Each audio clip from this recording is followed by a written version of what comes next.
And because of that, this our freedom must come. So when you see the sabotage that is happening recently, I don't think you need to be worried about. Whenever it comes, you reflect your mind on the advice of our leader, Mazi Nnamdi Kanu, because the world comes against us. The state that we come from comes against us. The political players from our region comes against us. Most of our brothers and sisters that are here with us also comes against us. But then, because Chukwu Okike Abiama will always be on our side, we will eventually triumph. So it's expected what is happening, but you didn't expect it from so and so persons. That is why you are surprised. That is why you are, flabbergasted as well. That is why you don't believe that such things will happen, because you didn't expect it from David. Neither did he expect it from Nonso. But God forbid that I or Nonso be part of those who will be used as saboteurs for the freedom of our people. Having said that, the 3 R's, the roadmap to Biafra, so fund your 2 R's. Very, very important. The road towards the restoration of the redeclaration of Biafra was very, very tedious. David, fund your second R. Fund your second R, yes. Recognition, yes. So the road to our redeclaration, which we have done, was not that rosy. We surmounted a lot of stones was turned by the Prime Minister, by the government of Biafra. A lot of people did not believe the achievement of BRGIE. A lot of people did not understand the process that the Prime Minister and the government were going for our freedom to be achieved. They underestimated, the Nigerian government underestimated, the IPOB Nigeria underestimated what our Prime Minister was in for and what our government was doing for Biafra to be restored. It became very clear to them, and it became a surprise to them when the services of moral strategies and the Dabiri were contracted to help in this freedom for the Biafran nation. You know what put Nigerian government off, and most of these saboteurs that Nigeria now are using in order to derail what we are doing?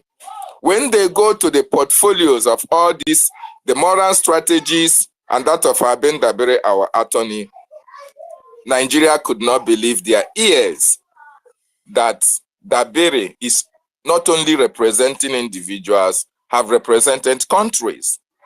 They were surprised to know that Moran also was representing high-profile individuals as well as corporations. So Nigeria came to the conclusion that if we continue to allow this man, if we continue to allow these people to tread on this path, in no distant time, that Nigeria will be no more. They now understand the prophecies of Mazi Nnamdi Kanu when he said, there is nothing you will do that will be able to succeed in stopping what we are doing. They now understand the slogan that our Prime Minister was using when he said, what you don't know is bigger than you. That slogan, Mazi Simon Ekpa, was actually prepared. Mazi Simon Ekpa, you know what is preparation? Mazi Simon Ekpa, our Prime Minister, was actually prepared. He spent so much time. He read wide, he consulted wide, he did a lot of homework and knew the antidote to the destruction of Nigeria. And that was why he told that part. So when Nigeria later discovered that we are finished if we allow this man to continue on this path.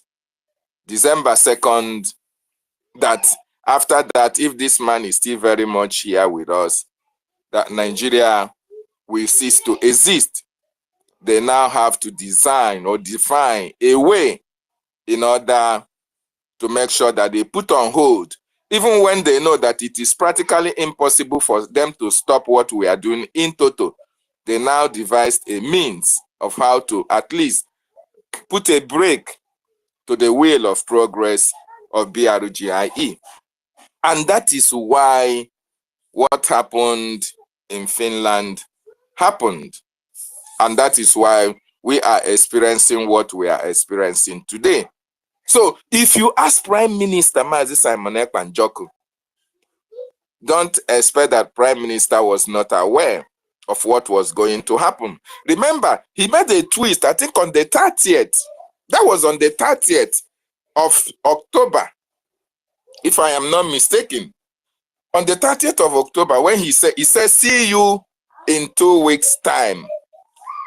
That in 2 weeks' time, the whole world, the internet will be talking about Prime Minister. They will be talking about him. They will be talking about him. Just like Mazi Nnamdi Kanu made that same kind of submission.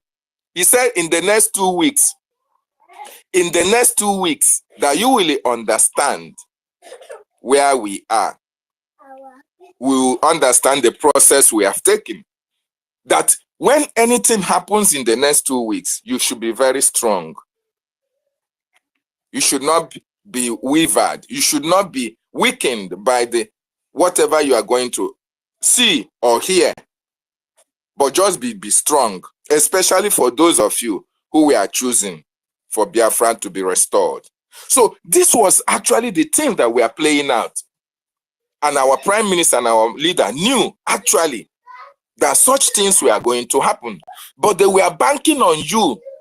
You that is part of this liberation. You that was among those choosing for you to understand that this is the process we are going to go through. But you should be very strong. And you should not be discouraged by whatever we are going to encounter on the way. And that is why we are where we are today. So what I am trying to tell each and every one of us is that Adadi Oramma, Biafra unite, and every other person that may come out tomorrow to fight or form a stumbling block in the wheel of our progress. We should not be discouraged by whatever they are going to do. Did she change again? No, she did not change. But in some cases, most of our utterances are not helping us at all. I understand what we are just saying now, that recently, yesterday, instead of her viewing our government donation, she is now aligning with Biafra Unite. Is that helping our government? Hold on, David. Was he aligning with Biafra Unite, or she was trying to, tell the world what Biafra Unite is destroying? It's as well as aligning with Biafra Unite, because in the first place, when you want to analyze doctor, he was not. She wasn't aligning with that madman. She was only trying to expose him, and I understand, but that's mistake, and we understand the angle. No, she should also understand the angle. That should come the angle. Guys, please, let's calm down. Let's allow Mazi David and Nana to calm down. The only thing that Adadorama did, which I believe it's wrong, is streaming the misinformation of Biafra Unite when she's supposed to be streaming the fundraising of the Biafra Republic government in exile. Thank you. That was the. Was she counteracting what United or whatever he's saying, Or No, was she supporting United? That is what you guys should no, also look into. she was only streaming it. She was not countering it. She was just streaming it. Just like, for example, now when the Okay, fundraising is going on and you are streaming it, you understand? You're not saying And that anything. was You're not wrong. countering anything. That Yeah, was it is wrong. wrong. Yeah, as I said. Yeah. And maybe she was not even yes, around. that Maybe she that left is the thing Sister off and Stella. left. That is the area I am coming to. You understand? Because if our Prime Minister was here with us, will she leave the fundraising and be streaming any other platform? She wouldn't have done that. So for the fact that she abandoned the fundraising of our government, if actually she is supporting our government, for the fact that she abandoned it and was streaming Biafran Unite, Please hold that on, shows that David. she aligned with Hold her. on, because to the okwu in ekwu, in a chair, can that attack Wafi again? Hold on. No. I think maybe like Obi Chicago does. Before she goes to sleep, she will just connect to face to space. You understand? She connects there, and then so she'll be able to sleep. And then maybe I want to really give her the benefit of doubt, please, because she can't she can't continue to enter in the same fire again, please. So I Okay, think what thank you she does, so if much. not so, hold on. If not so, we should take time and go to her space and now ask her, because you understand. Because what I believe she did, I have to give her the benefit of that. That maybe she went last time she left her handle on and went to police station to report people that were threatening her or so.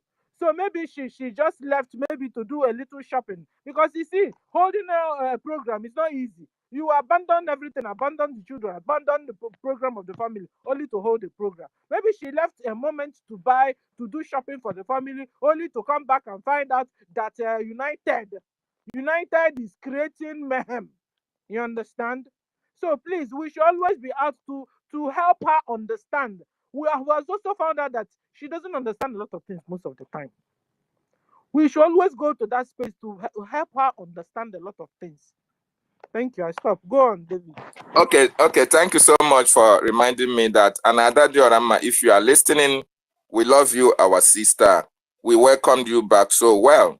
But at this time, at this juncture, what is very much important and paramount to us is the activities of our government. If you are supporting our government, I don't think there is any need to air any other platforms, broadcast or whatever, when our government is actually doing fundraising. Okay, that is, to me, is like a sabotage to our government. But having said that, I want us to understand, before I proceed, let me use this opportunity to Let me also acknowledge the use this presence. opportunity. David Nana. Adadioramma Uh, is with BRGIE. Hold on. Adadioramma is with the BRGIE. Adadioramma, when fundraising is going on, you're supposed to hook on, because this is the basis of liberating Biafra land, which you, Adadioramma, support. You understand? Which is very paramount to you, Adadioramma. So whenever fundraising is going on, please, Adadioramma, take time out and hook to the fundraising. Forget whatever that will be happening, because at the end of the day, it's this fundraising that determines how fast and how well we will liberate our land, which you are very, very, very much interested, which also even the military know you are interested with. So hook on fundraising every time. Even today is Sunday. Hook on even what do you call it? Because she's doing a whole big job that we can't even be doing ourselves. I don't know Rama is doing a big job that we can't even follow up with. Because on a base route, how do you say it? On a grassroots. She goes to the grassroots to get the information. So we can't even do half of what Adadi Rama is doing. But Adadi Rama, we have priorities. And priorities are fundraising and the town hall meetings. Anything that will generate money to support the BDF. I know is also your interest.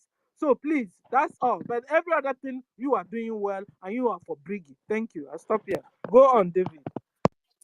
Thank you so much. Like I was saying, I said before the host and the co-host acknowledge the presence of the greatest lobbyist of the Biafran Republic government in exile, Elias Yadasoris. I use this opportunity to acknowledge your presence. Thank you, sir, for joining us.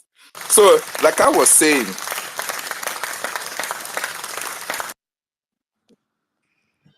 thank you. So, the road to our restoration is very, very tedious. We are now on the recognition level. It is now the responsibility of Biafrans all over the world to understand that there is a process, just like our lobbyist explained in his recent video, that there is a process to our destination, and that process must be followed to the latter. Very, very important. There is no skipping of anything before we can get to our restoration. So everybody must come on deck. Everybody must join hands together for our recognition to happen. Everybody must join hands together with the government and what the government policies and template, which is already with our government, to follow them towards the process of our recognition. Just like we now, we have divergent views like USB and all the rest of them. But it's quite unfortunate that those in the USB, they don't actually understand the process that we have to go before we can become a nation. So we should put hands together, work together in order to make sure that we achieve our goal. Our Prime Minister have done so much well. Our Prime Minister, Mazi Simon Ekpanjoku, have done all the necessary background work that need to be done for our government in order to pursue this recognition. But it's quite unfortunate that a lot of our people are now kicking against this recognition through their actions and activities that are inimical to what our government is doing. And we should not give them that platform in order to continue to propagate evil or antagonistic tendencies against our government. Very, very important we understand that. It is quite unfortunate that after seeing everything, what we have passed through in that contraction called Nigeria, even what we are passing through on a daily basis, and after seeing what Mazi Nnamdi Kanu is going through in that contraption called Nigeria, and what Finland is also doing to our Prime Minister, Mazi Simon Ekpanjoku, a lot of people, instead of them joining hands with our government to make things work out for us, they are forming a kind of brake on the wheel of the progress of our government. This is not good for us. It is not good for our recognition. And that is why, like I said in our back channel, we must define a strategy. We must define a strategy whereby we will be using in order to counter all this ill information that is coming against our government on these platforms. Rather than engaging them in a combat, we will use the information, superior objectives and programs in order to counter them. Only in this process can we win this fight for our restoration and our recognition. We understand that the international world, they want to see us in control of our communities. The only way we can achieve that is drastic funding of the Biafran Defense Forces, because if we don't have any control of our territory, I think it will be very, very difficult somehow before our recognition can be approved, because I believe they want to know what we are actually doing, where we are in control of, and why our people is in support of us or not. But if you don't do that, the recognition will take a long time to come. So I want to use this opportunity to appeal to our brothers and sisters, those who are not supporting, who are not contributing, who are sitting on the fence. This is the time for us to come back together and fund the Biafran Defense Forces. If you want Biafra, you have to fund BDF. If you want recognition, you have to fund BDF. It is only the BDF at this particular time, their actions and activities will make the international community or America to recognize us. And the BDF, they are ready. They are ever ready to do the needful, but they are lacking the resources. The resources is the problem that we have now. So if we can fund the Biafran Defense Forces with everything we have, those of you in America, those of you in Abuja, those of you in Lagos, those of you in Onitsha, in Nnewi, and in Aba, if they can bring their resources together and fund these Biafran Defense Forces, the eviction of the terrorists in our land will not take time. That is the antidote that will be able to break the camel's back, and the recognition will be faster than we expected it. Thank you so much. I will use my mic from here.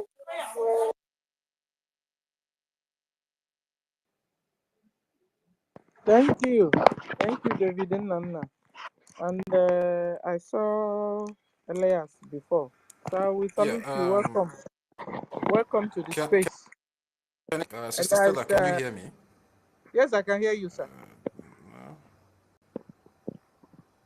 Can you hear me? Sister Helen, can you hear me, Sister Helen? Yeah, I can hear you. I can hear you. Okay. Please, if anyone can hear me, thumbs up, please. Let me know if I'm coming out clear.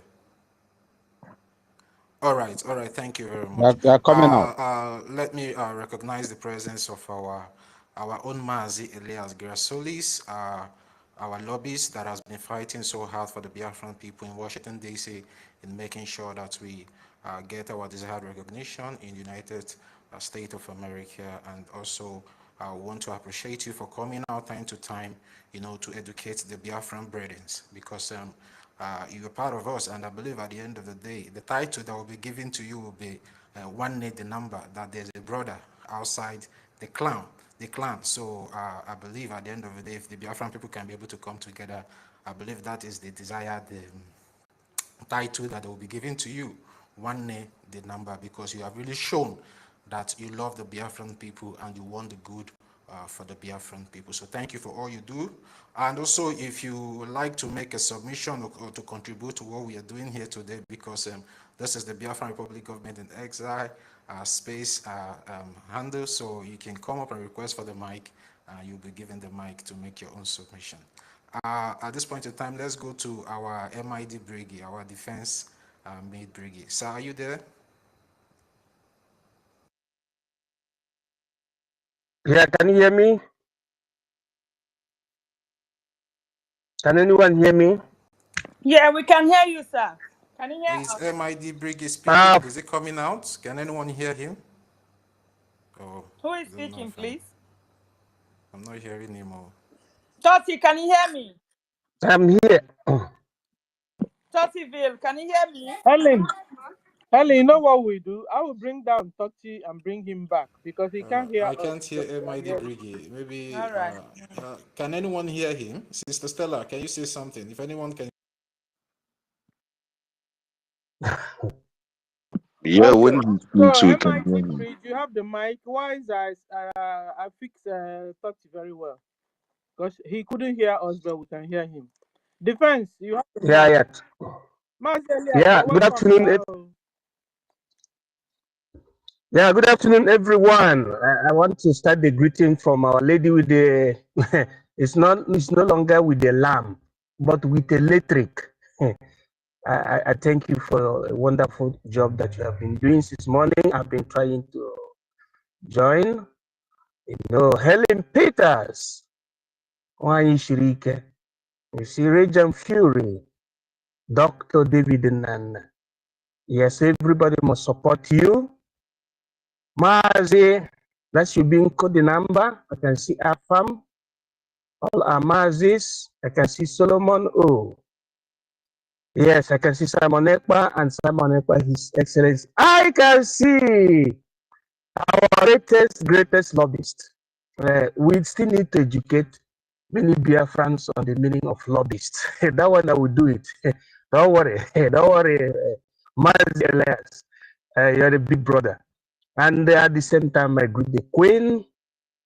I greet Ben Wabo, Mr. Joe, Totville. If I'm not making a mistake, Tutos. Ezebina Biafra. Yeah. You get why. This one, the name looks like Yahaya. That should be Yahweh Yeshua. Yes, the replica of the name of Jesus Christ. Yes, I can see Thoughtville now, an intellectual. Yes, I can see Lewem. Don't worry because of the way I pronounce now, because I've been stressed this morning trying to join the brethren. Yes. Everybody here present, because we don't want to, if I start greeting everybody, we cannot finish again. Especially, we want to eulogize our lobbyist for bringing the triple R, because that is the subject matter today, which means redeclaration, restoration and recognition, the triple R. So it's very, very important that our people do understand the roadmap to Biafra, the roadmap to Biafra. And the engine is the BRGIE. And also the propellant or the propeller is the fund. The last should be for each and every one of us to learn the habit of following the government instruction. Because just like what we're saying, because I myself, I don't like to speak so lengthy.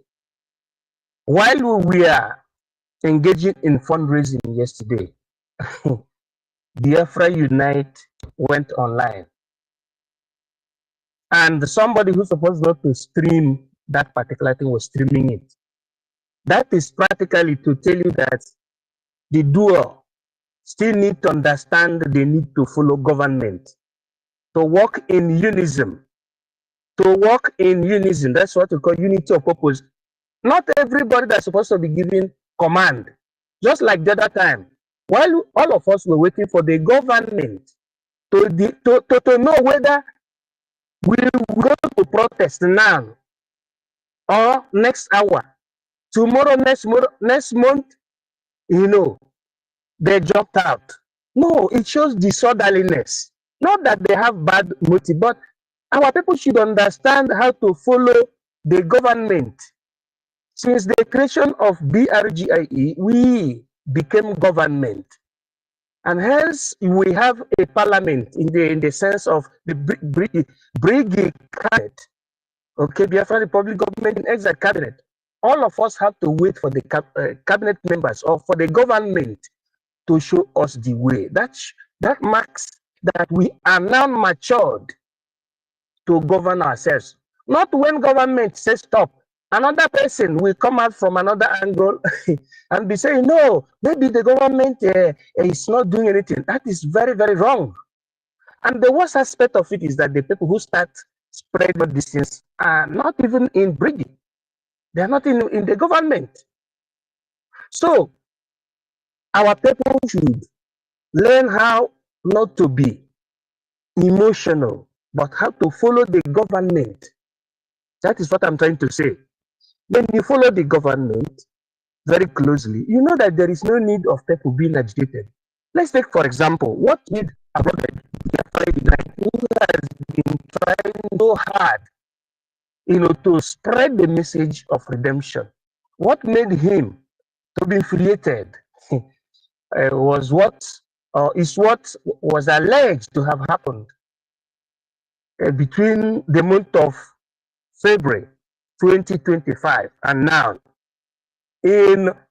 at Headbridge, Onitsha, the principal market we have in Biafra land, the capital of economy in Biafra land. Okay, that is what made him to be infuriated.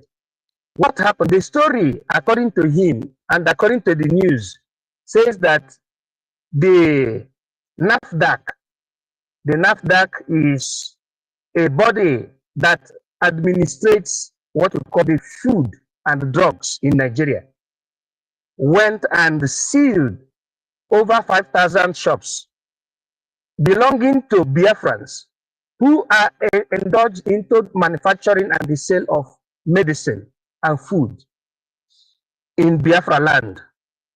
Yes, that is the news, or that was the news.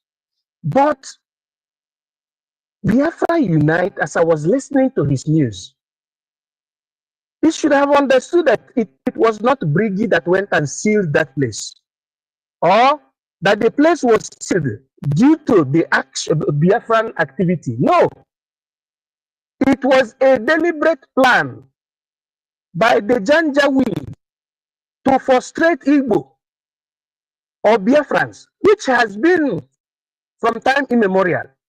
But the problem is that when you're telling our people that, look, you are not a Nigerian, Nigeria was a mistake. The amalgamation that happened in 1914 was not good for us. It was wrong. That you cannot live in a house built on faulty foundation. Ojukwu started saying this. Till this time, Nnamdi Kanu and Simon Ekpa, why is it that those people don't listen to their saviors, but they're dancing the tune of their enemies? Biafra Unite and those that follow them show us the statistics of those people who are at Headbridge on Market in that particular sector, on how they have been contributing to the liberation of Biafra.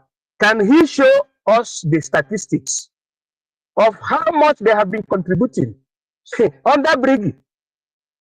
At least after the during the arrest, the call to service of our PM, the answer is no. Now, if he cannot show us the statistics of their contribution to the BRGIE, because we are here recording everybody's contribution in AJ and in Ejema, if he cannot show us their activeness towards this goal, and he wants to use that as an alibi to blackmail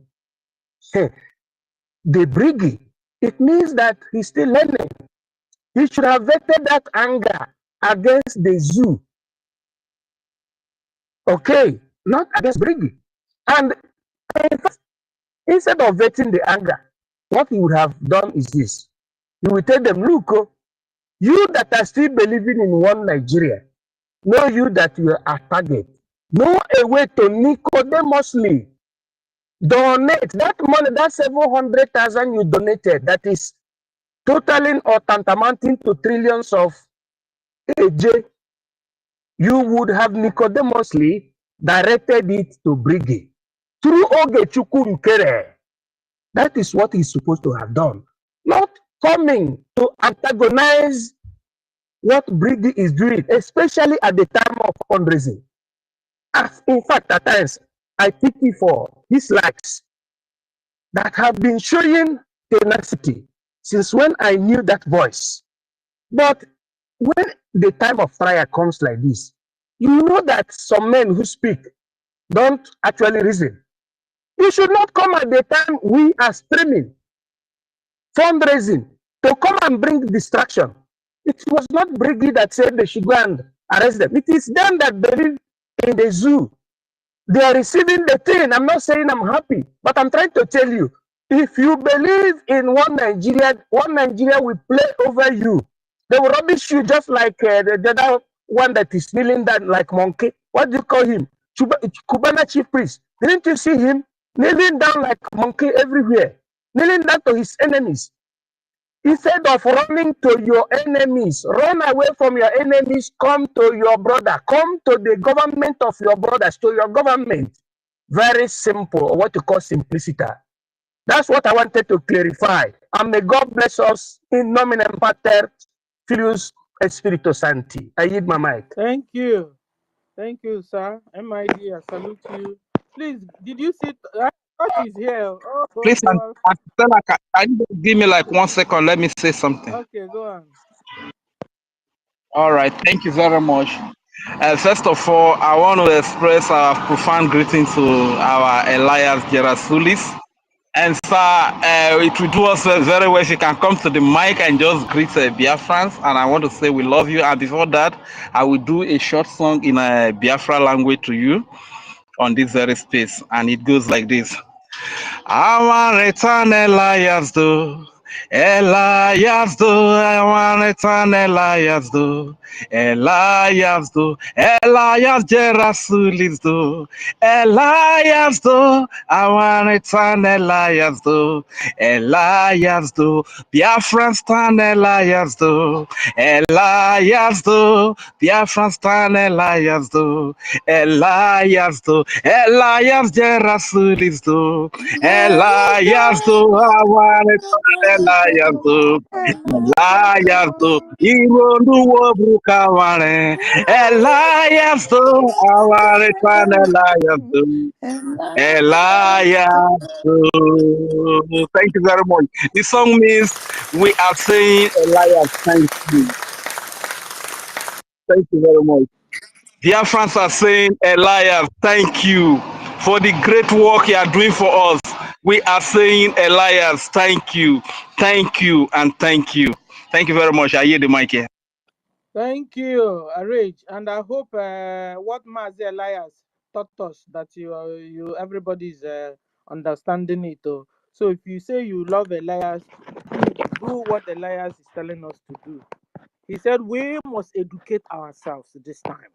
Educate yourselves. Anything that will educate you better to be able to understand well what your government BRGIE is doing, do it. If not, even when you are being, helping you to or educate, somebody's helping you to understand. People, we should also be open to understand. I said, you know what, this one I didn't get it well. Now I got it. This one, and then do the correction. You understand? So we love you, Elias, and we're promising you that all your teachings we will adhere to it and we will practice it. You know, a lot of countries they love you. What do you our neighbor? What do you call them again? Eritrea. Amazonia, Amazonia. Amazonia.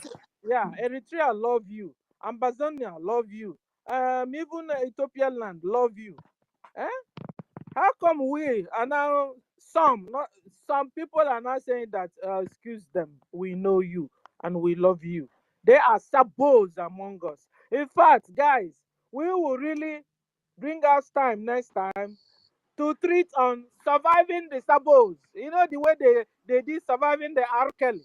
We are going to do surviving the saboteurs among us. I'm telling you. Guys,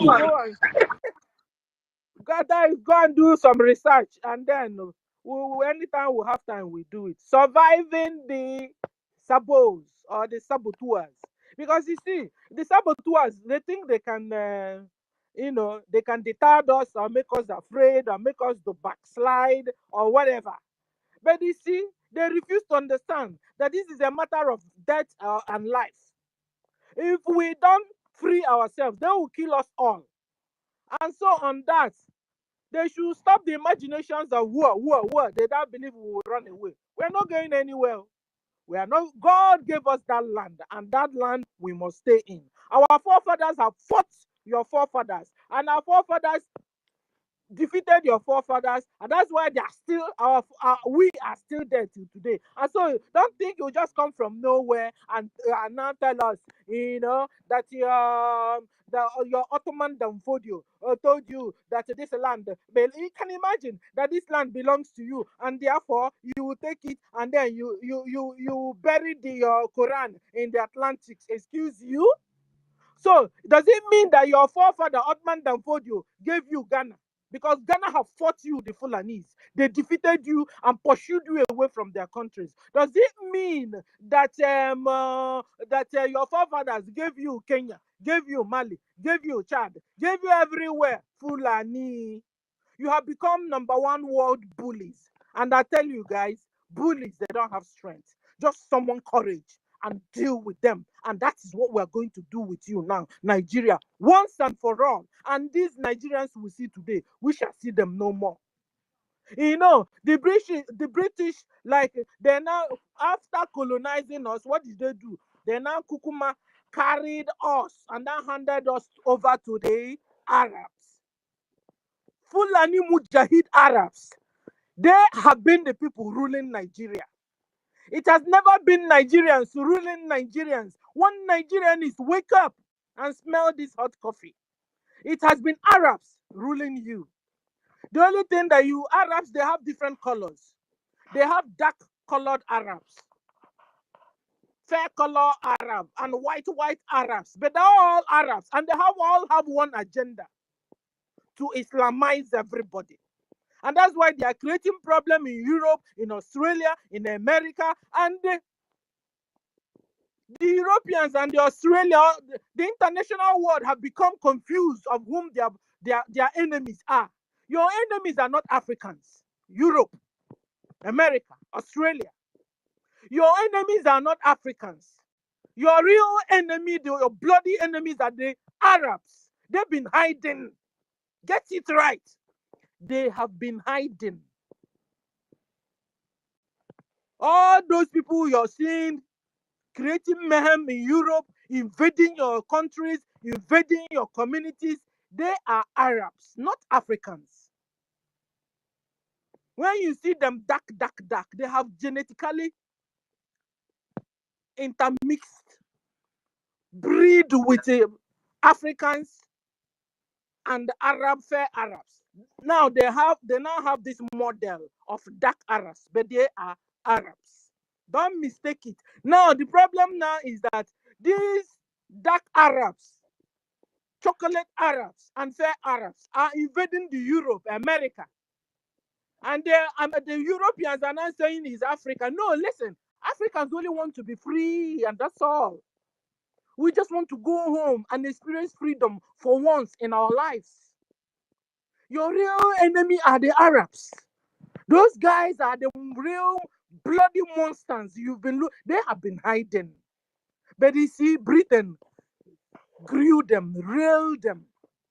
They now have jaws, and they are now turning around and eating all the British up. And they are moving down to Europe, America, and so on. Please allow Africans to breathe. Africa, we don't look for nobody's trouble. We love everybody. We just want to be free and experience freedom and enjoy for once the mineral resources God in heaven that had endowed our lands with, our territories with. That's all. We have our own traditional religion we are following. We also now have also decided to accept Christianity. But you see, Islam we hate because they also hate us with passion. They will enter inside the church and ask you, you want to be a Christian or you want to be a Muslim? You say you want to be a Christian, they chop off your neck. And so we've been running away from Islamic Nigeria. How come now from nowhere, Alima to Abubakar NGOZI turned around, a bloody Fulani, 100% Fulani. She's not even genetic intermixed breed. I said 100% Fulani. She was born in Biafra land, a Fulani father, a Fulani mother. They gave her NGOZI, gave her Arabweze. But she's not a Biafran.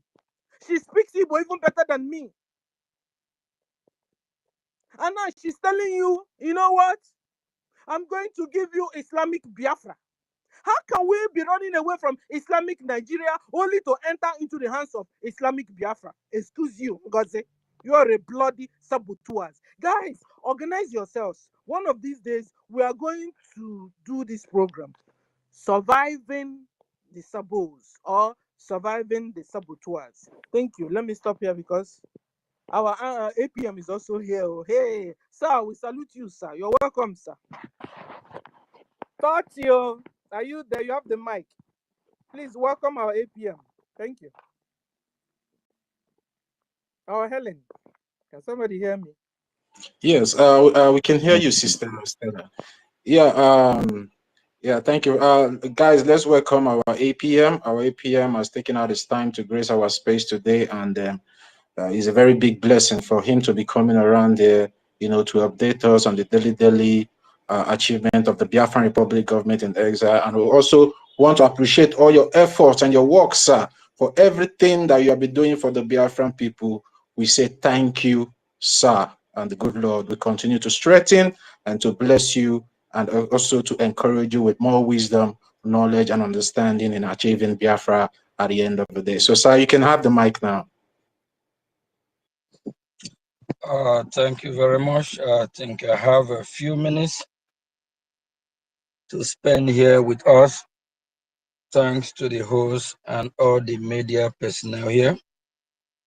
And if we have a BRGIE cabinet members, thank you all for all you're doing. And to all citizens, all Biafrans, please, I just want to make something clear.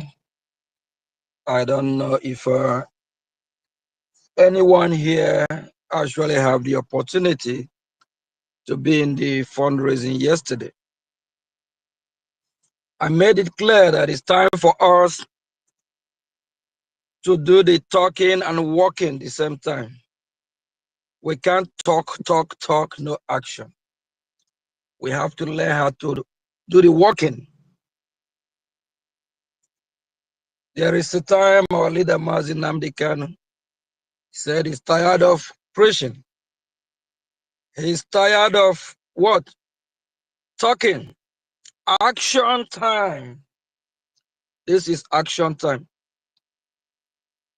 I don't really want us to dwell on people that don't matter.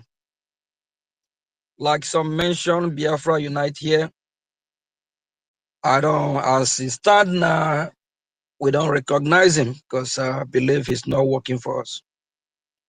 There is a time he actually want to sell his platform. The question is that who finally bought it from him?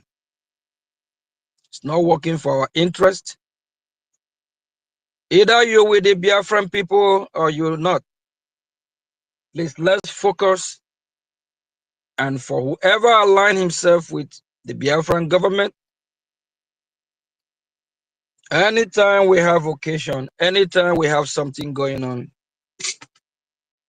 that person is supposed to scream whatever we're doing, any program, and work with Biafran people. Please, we already identified those that are not with us. Some are just because of their self-centeredness, their ego, their envy. Why will it be Mazio Gechukunkere? Why is it not them? Or why will it be Mazi Nnamdi Kanu? Why is it not him? Or why will it be Mazi Simon Ekpa? Why is it not him? Or why will it be Mazi Sonia Akparawa? Why is it not him? Or why will it be the COS? Envy, jealous is too much. And a lot of people are not truthful to themselves. Some want to hold some accountable, but they have not held themselves accountable. When you tell me about we are not progressing in the homeland, or we are not liberating enough, tell that person to show you his receipt for the past 1 to 2, 3 years. How that person individual have contributed. The greatest surprise, it will surprise you that this individual have not contributed a dime. This is what you call sabotage at the highest level. Evil people pretending Judas Iscariot, pretending to be white and white while they are black and blackest. Stay strong. Looking at the number here today in space, I believe we are all Biafrans here. I believe all of us, we have one common goal to restore our dear nation. But what amazes me, you hardly see this turn up when we have event and when we have function. Just like yesterday during the fundraising. How many of you here in this space are in the fundraising yesterday. Your presence there matters, whether you have a J or not. Your presence there will actually motivate other Biafrans to tune in, to join.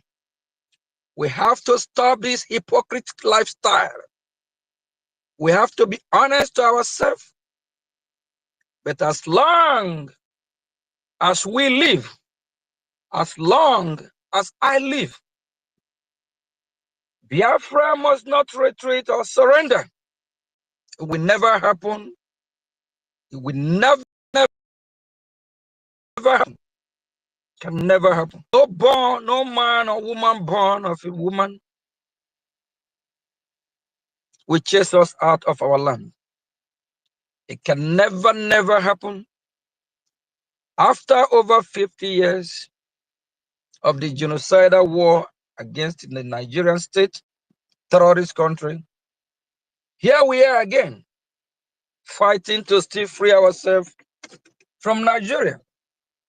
That tells you that you cannot mix blood and water. That tells you light and darkness cannot coexist. Wherever there is darkness, once you turn on the light, darkness will disappear. And we are light, as children of light. We always represent the light who we are. We will walk with those that want to walk with us. We will farm with those that want to farm with us. We will do business with those that want to do business with us. We will form alliance with him who want to have alliance with us. Our arms are open.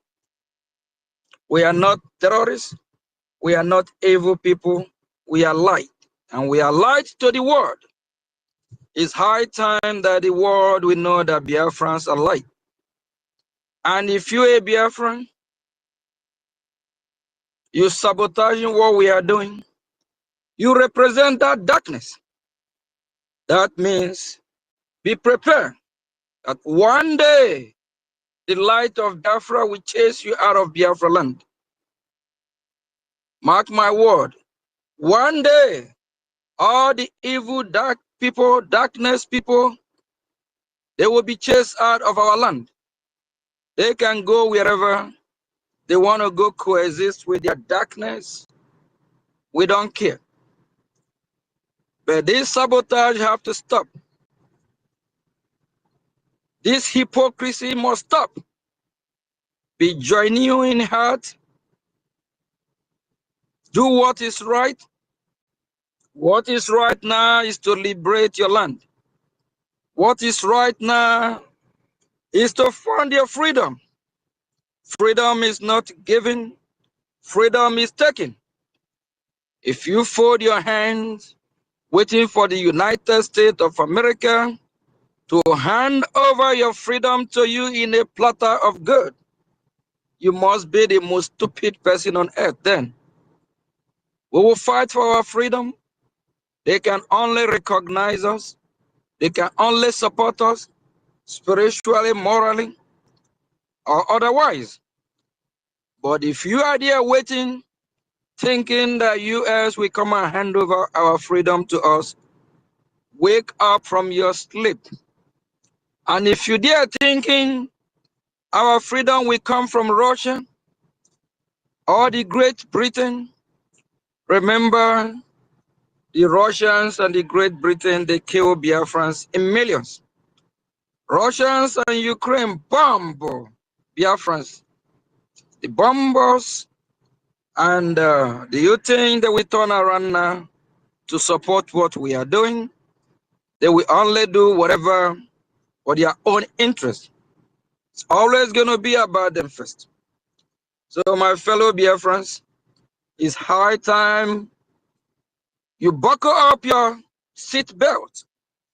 We are already in the vehicle of Biafra, and this vehicle have taken off, and it's taking off with a high speed. You have to buckle up your seatbelt so you can be steady and sit comfortable. Please buckle up. Do what is right. Fund, support your freedom. Fight like never before. Fight like a wounded lion. Fight like a warrior. Don't show weakness. Never be weak. Be tough, tougher than before. That's only the language the world we hear. The world we only hear the language of our code wutu wutu. The world we only hear the language how we are dealing with the terrorist zoo country, how we are kicking their ass, how we are chasing them out. If they're not hearing that, they will not take us serious. Do everything humanly possible. Fight like you never before. Liberate your land like you never before. All your support.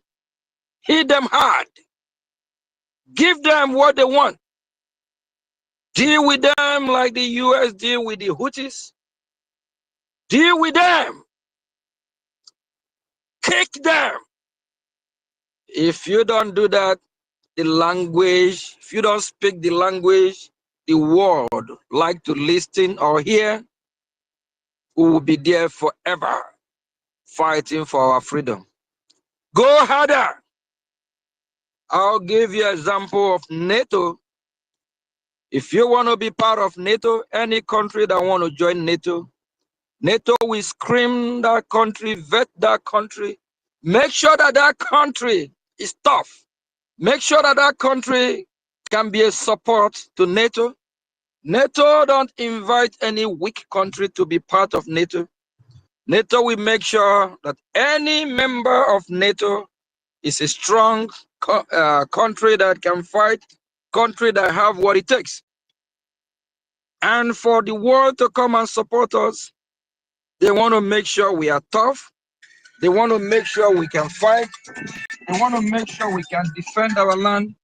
They want to make sure we are ready to go.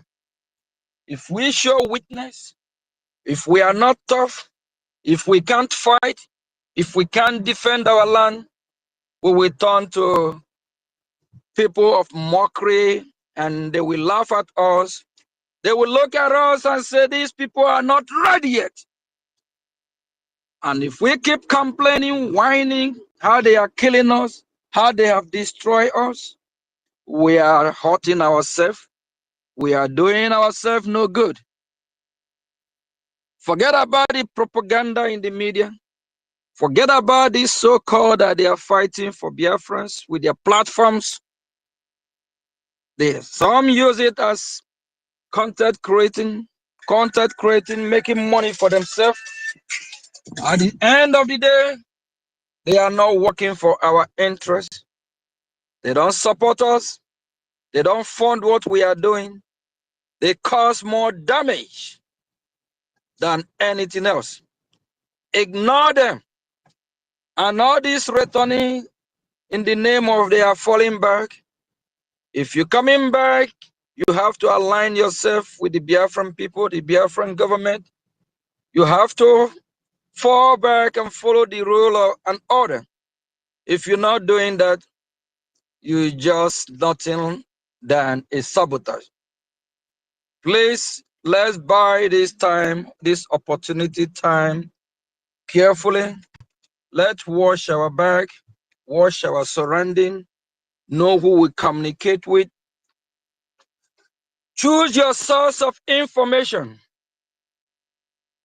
Just like in the Nigerian terrorist country, if you decide to be listening to all these fake news mainstream media, like Arise channel, that misinformation will be what will be ringing in your brain. Before you know, you start reasoning, thinking like them. But if you keep listening, watching positive news, news that makes sense, news that tell you the truth, news that say the way it is, news that is accurate, pure, and right, you will see yourself progressively in growth of success.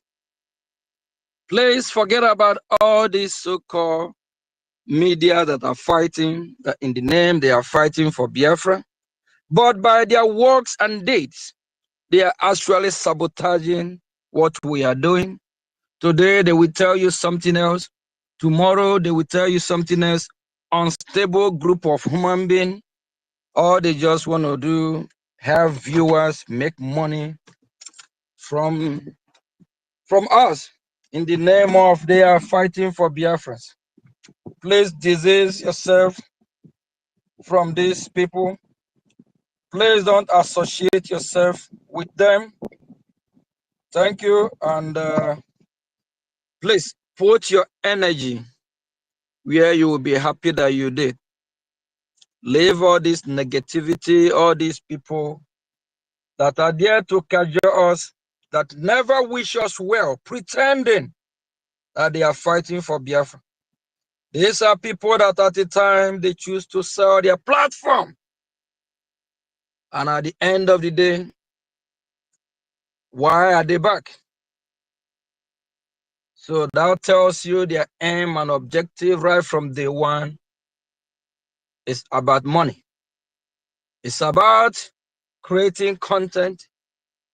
It's about propaganda. It's about evil, jealousy, envy, self-centeredness. Time is coming when I'm going to reveal a lot. A lot of these people from get-go always want to be at the top. They want everybody to be under them, but they don't have what it takes to do the working.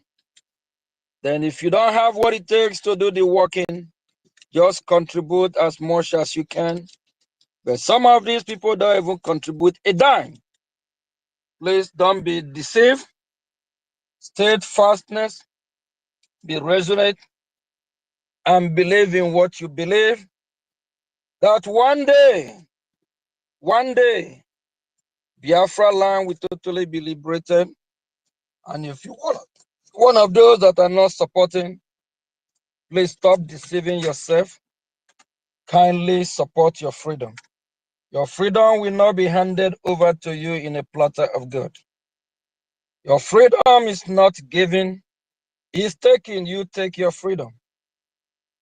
During our fundraising, I want to make sure everyone here to be there. Show your support. Show that you are ready. Stop deceiving anyone. Stop fooling anyone. Please do what is right. Do that's just right.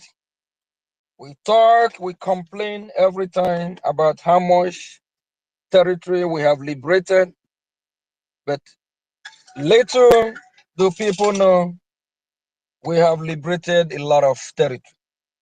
We control most part of rural area of Biafra land, but the zoo gutter media, they will not report that.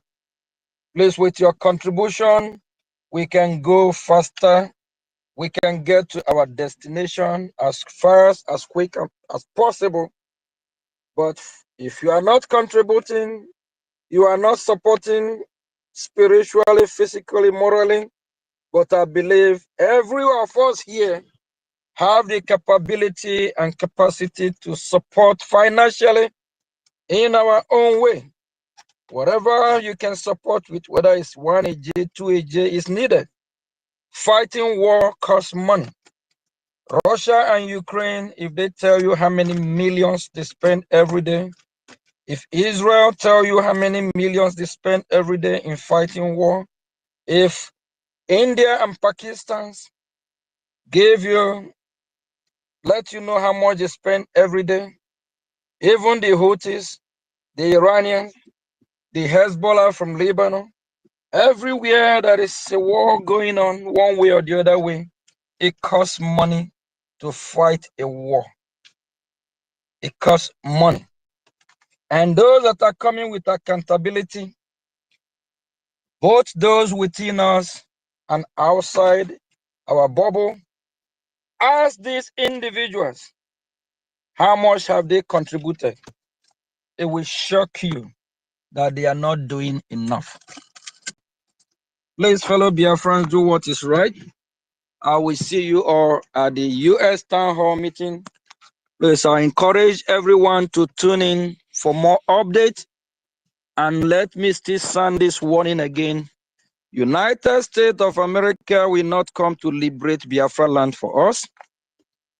They will not come to fight our war for us. We have to fight our war. We have to liberate our land. So for that reason, we have to do everything we can to liberate Biafra land. They can only come and support. For those of you that are talking about Russia, remember Russia have killed you in millions, Russia and Ukraine. That is why the war that is going in between Russia and Ukraine, I think our God is fighting for us.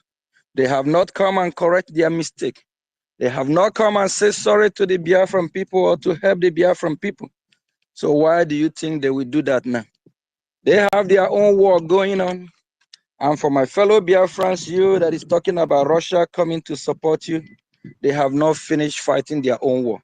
Let us all carry our cross and sponsor, fund our freedom. Thank you from here. I'll see you all at the town hall meeting. Ndewo. Yeah, sir, please, before you go, please, I want to draw your attention that our lobbyist, Mazi Elias Grasolis, is here on the space. So I don't know if you can say hi to him. Elias, Yeah. I just want to say hi. I think since you're here, I have a meeting to join in the next few minutes. You can just go ahead and, I saw your podcast yesterday. That was a great one. We appreciate you, Elias. We appreciate all you're doing. Biafran people love you.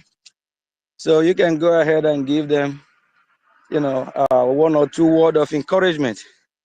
But as far as Washington, D.C. is concerned, we are doing a great job. We saw the leader of the Somaliland in Washington, D.C. a few days ago. The exact thing that me and Elias been doing in Washington, D.C. When we keep posting the pictures we have with the senators and Congress, some are saying we just there to take picture. It's the process. You go, you have meetings, then you take pictures. So all the pictures we took is in public domain, and we have a meaningful meeting as well. So it's just the process. So what we are doing is we are not joking. And if you all pay attention the same way we'll be posting our picture, that is the same picture we saw from the Somaliland. I saw the one with Senator Ted Cruz and others. So it's just the process.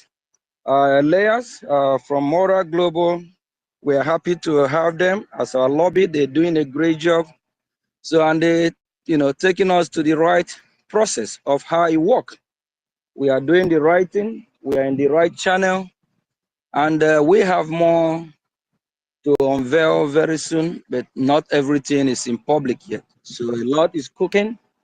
Biafra journey is real, and we must surely get our freedom. I just want to encourage my fellow Biafrans to do what is right. Do your own part, while everyone else do their own part. Please stop listening to all these gossipers, self-centered, people that never meant well for what we are doing. Thank you, Elias, and I'll talk to you later. So I'm getting ready so I can join the meeting now. Thank you. Thank you. Thank you, 8 p.m. We love you. We love you. God bless you for all the work you are doing. Yes, thank you. Thank you. And we don't have questions at all because what you're doing for us is very clear, and clean. It's just like our Mazi Elias also. Guys, this RRR, at least now you can't say you don't understand it. Now, if you're still with Ngozi after this lesson, if you were not here at the beginning, when we stop the space, go and listen to it. It is roadmap to our Biafra, roadmap to USB made easy. Mazi Elias made it very, very easy. If you say you don't understand, understand it, it don't mean that you're deaf and dumb and blind on top of it. Simple. Shikina. But I bet you, you're that veil Ngozi using covering your brain, covering your eyes, the whole confusion will go away from you, will be lifted out of you. I'm telling you. Now you will understand.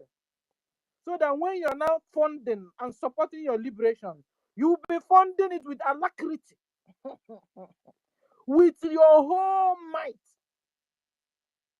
Just like Onyeka is doing it. I admire Onyeka a lot. You see how he's doing it? And so hey, the thing they sweet me. So guys, with this RRR, everything is clear. If not so, come up now, ask questions. Because even the author of RR is also here. Everybody is here. And hurry up, because we'll soon go to our town hall meeting. Have questions, ask now. Thought is also here. Our Big Ten is here to answer you any kind of question. Tag Ngozi gang, because they are gangs. Ngozi mafias. Tag them. Let them come here.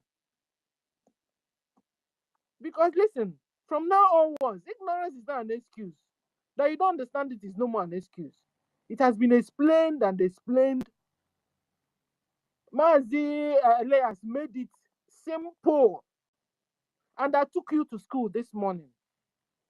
To kindergarten school. So, it's either you're sabotaging with your whole eyes open and you were sent from Nigeria government. Because telling me you're still with Ngozi and you're confused. From now onwards, so, I'll be looking you with one eye. And if go beside you, if you're still there and a PM comes out, Shikana, you'll be in the group of DOS. Free yourselves now before it is too late. So guys, we've been able to, let me just recap and then we'll go home because today okay, no, hold on. Let's go to Afam. Afam, you have the mic. Good morning to my ladies, the whole senior citizens, and to gentlemen here. Also, good morning and welcome our guest, our lobbyist, the man that is doing what most of us Biafrans cannot do. My respect to you.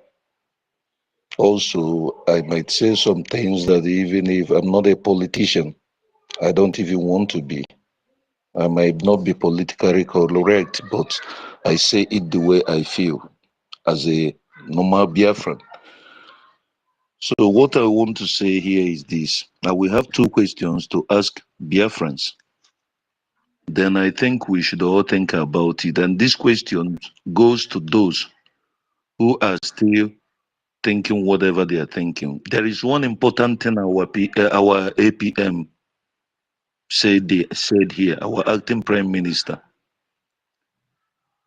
NGOZI, the so-called mad dog, I call her, the nurse. There was this post that Stanley posted, and I reposted that stamp. I ask a question. I don't know if it's being said here. If this is not all about you going to school or not going to school or not knowing how to read and write, I ask us question, those that believe maybe for somebody to come here tomorrow or anywhere and tell me, please, it's because of ignorance, I'm following NGOZI or doing this or dividing our funds, because that's what it's all about.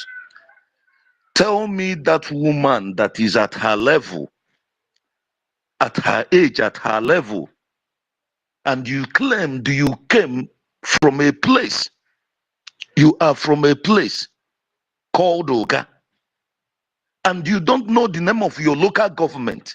And this is somebody some people are calling DPM.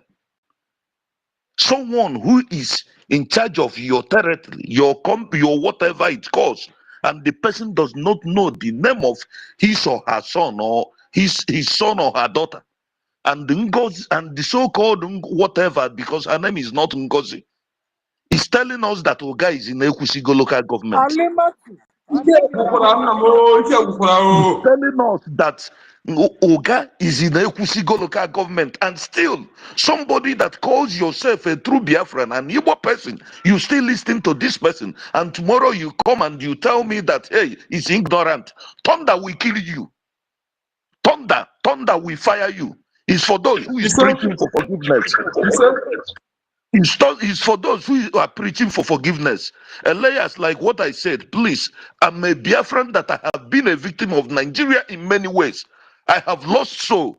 They have made me, myself, lost my unborn child. So when I say this, sorry, I'm not trying to be politically correct. I want you to see it as anger, as a victim of the so-called Dizu. Another thing, our sister, my beloved sister, my auntie Stella, there is something I want to correct here. We should all know that Europeans are cowards. If they are not cowards, they will not allow the so-called Arabs to do what they are doing in their continent. And when the only thing they do is to negotiate on something that is not theirs and manipulate people's brain, then later these people, they will yield these people to be killing us. Look at what Arabs is doing in Europe. Are you telling me that these people are going to get their place tomorrow? What is happening in Europe, everywhere in Europe, that are independence cannot happen in Biafra land if we have restored our nation. God knows it cannot happen. But look at, strangers have taken them over their place. They are molesting their daughters, doing what on sort of unnatural things that is not happening. And the same thing Americans are allowing to happen today. So we should know that the Europeans, they are cowards. That is why they always try to manipulate, to negotiate in our head. And we should all understand that. Another thing I want to ask us is this. Those who are talking about Biafran United, our APM just said something very important. This guy said that he was selling his station or whatever, or platform. The question now is, who bought this platform? Who has he sold it to? Because according to all he's doing and what he's doing, shows that he's somebody that is now working for somebody. And this guy, I said this guy has been a power monger. He likes power. He wants himself to be on top, but unfortunately, he cannot get there. Because I said one thing, Biafrans made him, and we will take him down. We have people that are much more better than him, despite that he shouts and yabo, he yaps. Okute is better than him. Let us rise Okute up so that Okute will be spreading our news in Biafra land. And our sister, sometimes I don't blame her because of she's been a woman. I keep saying this. We are the one to fix our women's in order. Please, we should all understand this. Finally, as for the so-called Kuvana chief priest, I don't like bringing their names here. It's for those who are saying, when we'll be talking, you will be calling of those that wants to support us, our brothers. You'll be calling Obi Kubana, the Kubana chief priest, money. I told us that these people are working on these people. Hope Uzodinma, with his help, have sent this boy, this so-called stupid boy, the so-called chief priest. The next thing they will do him what they do to others. He will open his house. They will initiate him the way they initiate the so-called some Fulanis and some Biafran politicians. That's what is happening. And tomorrow he will tell them that he can kill more, and he will be the one that will be manipulating the brains of our youth when they give him the opportunity to make that money, that paper that controls their brain. We should all know that. We should not just see it that this guy went there to kneel down. After he will be initiated, they will give him something. They will give him something to do. He will be given a responsibility, negative one, and that what will be that responsibility is for him to fight his people, to kill us.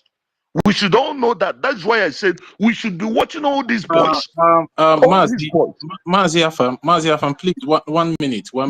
Mazi Elias Gerasolis, please, you can request for the mic and the mic will be given to you. Sorry, I'm just seeing your message now. Please request for the mic now and it will be given to you, sir. Thank you.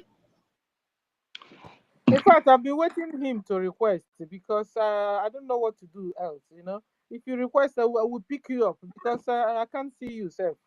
Yeah, he wrote on the comment section like 29 minutes ago that he's ready to pick up the mic, but I'm just saying it now. In fact, he wrote to me, yes, I but didn't I can't. even see the mic. I didn't even see So, the sir, message. I mean, sir, please request. Is there any way I can give it? I give him the mic Wait, also. let no, me send the apart mic. from Let me the send the mic to invitation, him. Wait, no I way. will send the mic to him. Wait, I will send the mic to him. Okay, I'm trying to round up before Mazi comes You in. know, it's all right. So, like what I was saying, so please, we should know what is happening. We should be thinking far and not thinking of what is happening today, but we should be looking beyond above that, because these people, whatever that is happening now in us, like the so-called mad dog, is not a present plan. This plan has been activated long time ago, but most of us did not see it coming. But if we are thinking and reasoning far, we should see all these things that is playing out today. This is all I want to say. We should be very careful. Let what our leader taught us, our APM taught us, let us not watch and see these things goes under. And I know that it will never go, because we that are fighting for Biafra, darkness can never win brightness, and darkness can never win truth. I yield my mic. Thank you. Uh-huh. Thank you, guys. Mazi Elias is saying that he can access the mic. Helen, I want to bring you down and bring Mazi Elias to the co-host, and let's see if it can work. And then later we'll bring you back. Okay, Helen, can you hear me? Yeah, Sister Helen, please let me send the mic because I've sent the mic to him. I'm sending the mic again, Mazi Elias. You see, give me a reaction if you I'm are seeing also the mic. sending, but he wrote to me that he's having problem that he can't connect to the mic. And I So Okay. sent him the mic. He did not okay, go. hold on, Probably guys, they're hold on. attacking the space anyway. Guys, hold on. Let's do it this way. Helen, I bring you down from co-host. Let me see if I can bring him up to the co-host if it's possible. So we can hear his voice at least. Okay, thank you.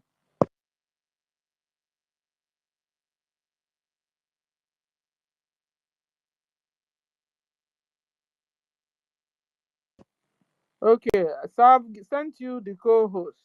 If you can pick it, let's see if we can bring you up. Okay, so guys, today has been wonderful. I hope you guys understood a lot of things, and the author is also here. You want to ask him questions, so pick up your co-host. Let's see if we can bring you up. And then, so at the end of the day, guys, the RRR, we've been able to understand where are we now. We are on the second R, and you must fund the second R. Second R, you can't do it with bare hands. You can't do it with you can't do with this. You can't do it with Dogon Trenchy like our APM just said it. You can't do it talk, talk, talk, talk. The second R, you need Owoma, according to Mazi Onyeka. You need a woman to be able to carry out, to be able to achieve the second R. We are on second R. There's no magic about this. There's no no. You see, Ngozi knows how to do this. You see how she talks? People that does wayo, that speaks like her, try to confuse you. The more you look, less you see. More you look, less you see. Before you know it, she will tell you, see, you need to donate. And you know, when you donate, it's for the humanitarian. So donate and we'll use it to. You think she's telling you that she's supporting Hausa, she's supporting Fulani jihadism or jihadist agenda. That's what she's doing. She has also told you, God bless Muhammad. God bless the soul of Muhammad. Guys, you remember it? It's not magic. The lady is a bloody Islamic Fulani. Forget it. These guys hate us with passion. You saw the video they did letters where they killed a baby Biafran, a Biafran, boiled the baby, toasted and roasted the baby, and we're eating it. What can you do, Biafrans? What can you do, Christians? They did the video. Was it me that did the video? They did the video and brought to us. So you must pound your second eye. That's not the video now. Video now where you going? You understand? You don't climb up from up. You climb up from down. So, sir, you are welcome, sir. Can you hear me, sir? You have the mic. Hello. Yeah, hello, sir. We can hear you, sir. Go Okay, on. good. So what I don't know. I've been having a problem with my phone, so I decided to switch over to laptop. I just want to thank you for the space where you're further highlighting the 3 R's in your space and having these conversations. What you do is very important, and it was great to also hear from our able APM, who's doing a great job. He's been very strong and having a steady hand of leadership to help stabilize things and help us move forward. And I'm glad that you're having these discussions. I thought that this was very necessary, the 3 R's, and I wish, I think we should have done this, frankly, even before the convention. I think, and I remember having conversations with His Excellency Prime Minister Simon Ekpa about a similar type of topic even before the convention, because So I noticed. We did it, but it wasn't elaborated like this. With all the doctors and the lawyers like NGOZI that were surrounding and deceiving our PM, they would have brought it all up. But they didn't. But PM discussed it. This is not the first time of we hearing this RR.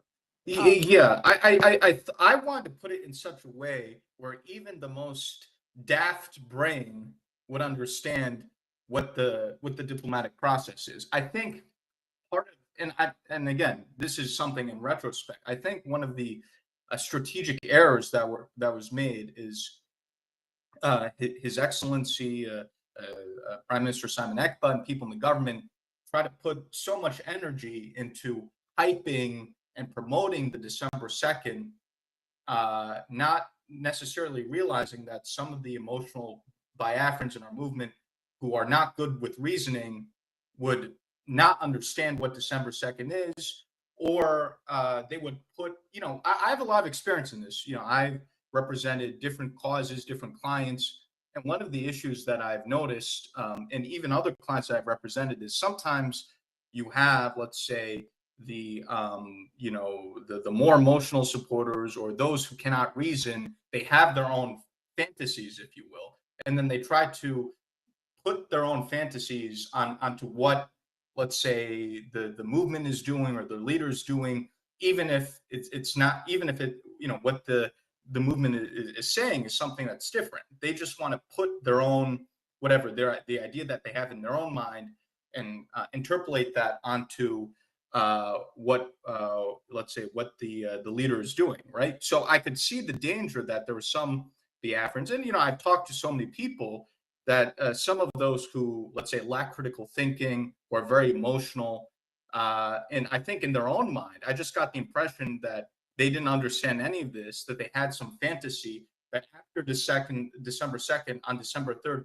Biafra would descend from the sky or something, and not realizing that this is what we're doing is not a fantasy. It's a serious undertaking where we have to go through multiple processes. But I think part of the problem, to be honest with you, unfortunately, is that some of our supporters tend to, and I'm not trying to be critical, but they tend to fly off into imagination. They tend to fly off into all sorts of irrational fantasies. They're not logical. And then this is exploited by people who are opportunistic, right? So I think that's why what we're doing is important.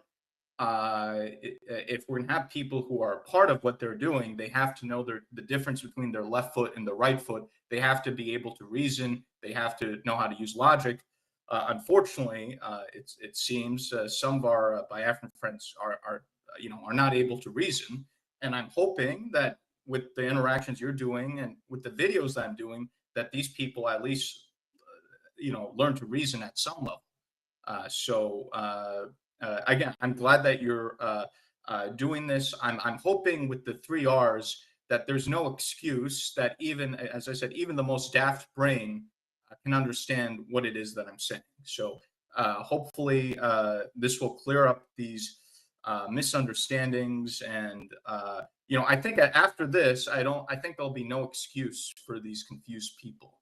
So and frankly, let me put it this way: if someone is so daft that they can't even understand the 3 R's, I don't even think they should even be a part of our movement. It's not just about quantity of people; it's about quality. Do we really want people who are so foolish and stupid they don't know their left foot from the right foot? They don't know black from white. Do we really want such people in our movement? So my thinking is, if people can't even understand something this simple, I made it in the most simple way, then they frankly, maybe we don't even need them in our movement. They could go off and do something else. So thank you, and I appreciate all the good work you're doing, and continue to stay strong. And I'm open for any questions. Thank you. Thank you. Thank you. Tochi, you want to say something? Yeah, just like what our honorable Elias just said now, our lobbyist, we don't need foolish people in our struggle, and that's very, very, very clear, because I don't see the reason why when some people cannot be able to understand or comprehend the meaning of what we are doing. That our Prime Minister mentioned the Declaration of Restoration of Biafra doesn't mean that word brings about the restoration of Biafra. We need to put in the work, because the work that we are going to put in is what will give us that restoration of Biafra. And I still want to bring one thing to the notice of every one of us, and also to the notice of our Honorable Elias. Our Prime Minister, Mazi Simon Ekpa, deliberated and explained this redeclaration to every Biafrans. But the damage that the enemy country, which is the Nigerian terrorist government, has done on our people is really telling. And you might not understand, but I'm here to tell you that it really did a lot of damage on our people, and that thing is really, really still affecting some of our people. That is why, Our people's brain. yeah, Our people's brain. yeah, it really did a lot of damage on our people's brain, and the effect is what we all are seeing here. That is why we are fighting to restore Biafra, so we can be able, to put in an education that can be able to, not all about going to school to read and write, but also to understand problem and also know how to fix a problem, because that's what education is all about. But when it comes to the contraction called Nigeria, is all about how to speak good English and also how to read and write without solving any problem. But for the fact, if our Prime Minister really educated us on this restoration project, yes, he did. And that is why you still have people like me, Sister Stella, and every one of us here on the spaces trying to educate our brothers that are ignorant and doesn't understand what that redeclaration that happened last year from November 29th to December 3rd, 2024 in Lati, Finland was all about. But we still also appreciate your effort for you coming out time to time to elaborate on all this topic, and also make our people understand what it's all about at the end of the day. So really appreciate you, Mazi. And as I said earlier, maybe when Biafra is fully restored, we suggest that they give you a title that says one name, the number. That is, there's a brother out of the clan, and you are really proven to be one of the best brothers of the Biafran people, and no one can dispute the fact, because it can tell all over the places. So thank you very much, Mazi Elias. And please, if you have questions for Mazi Elias, please raise up your hand so we can be able to call you people one after the other, please. Yeah, somebody is unmuting his mic or her mic. I don't know who is speaking. Yeah, Mazi Onyeka, do you have a question for Mazi Elias? Because he said he's open for question. Please, one question. Please, one person, one question. So I don't want us to bombard him with so many questions, because I believe that Actually, my house have been up before he came, but I just want to say Thank you, Honorable Elias, for your good work. Like he thought he said, our able Prime Minister, he several times, not just once, he did explain this to us, just that our people, they lack retentive memory based on because of the system we find ourselves, or that is the issue. We know all about this. We know it's not just we have to work, and this particular second R is the most difficult one. We did understand this, so and we are working towards that. Thank you so much. Yeah, 1 million Simon Ekpa, do you have a question for Mazi Elias? No, Mazi, no. So are you there? Your hand is up. Do you have a question for Mazi Elias? Okay. Defense MID BRGIE, are you there? I'm here, but if our MID is available, you can go first, then I will come after. Thank you. All right, sir. Our defense MID BRGIE, you can go on, sir. The mic is yours now. Yeah, can you hear me? Yes, loud and clear. Go ahead, sir. Yeah, I'm so happy to have heard once again the voice of our great lobbyist. I want to make it clear to everyone that we were the one that gave him the Mazi because he merited it. It was not this year. It was immediately after we returned, from Finland Lighty Convention, because the story of Girasolis and the origin portrays freedom fight, and because of that, and his love towards Africa and Africans, and as Biafrans, my department decided to give him the title Mazi, and more titles must be coming upon, because when you see somebody who is very important, who is at the center of attraction, showing you love, you have to appreciate that. I said from ab initio that we still need to lecture our people on the meaning of lobbyist, having lobbyists.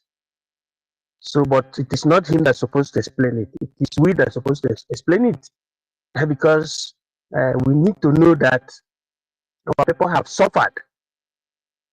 The Biafran subjugation came out of lack of communication.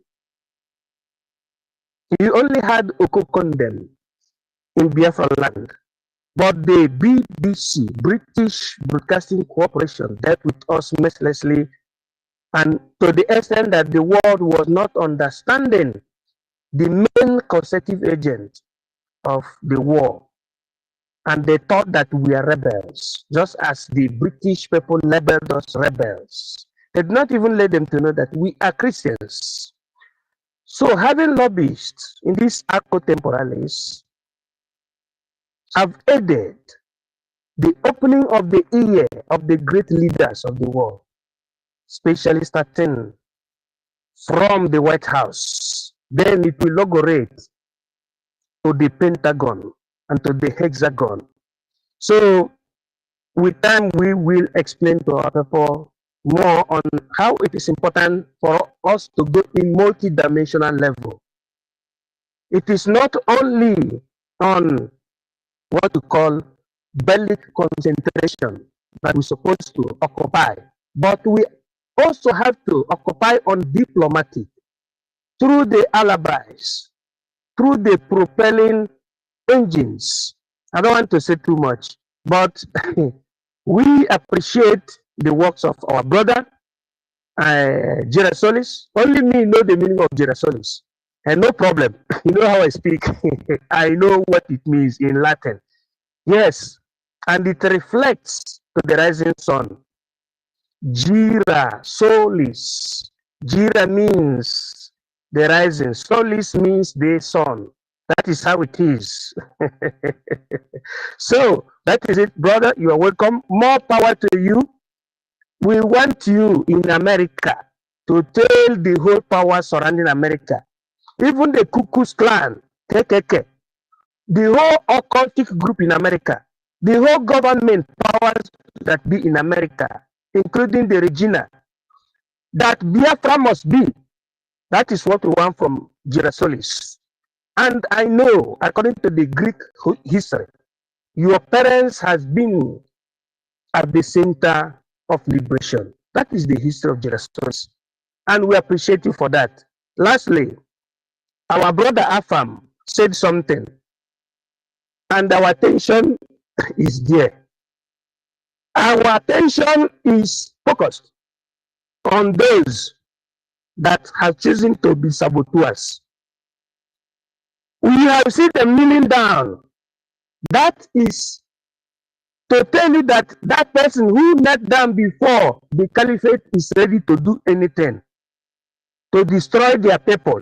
Our attention must be on them. It is not only the BLA or BDF that must be monitoring everybody. He has brought himself out. Even the videos are coming up if it has not come up. Our attention must be on the saboteurs,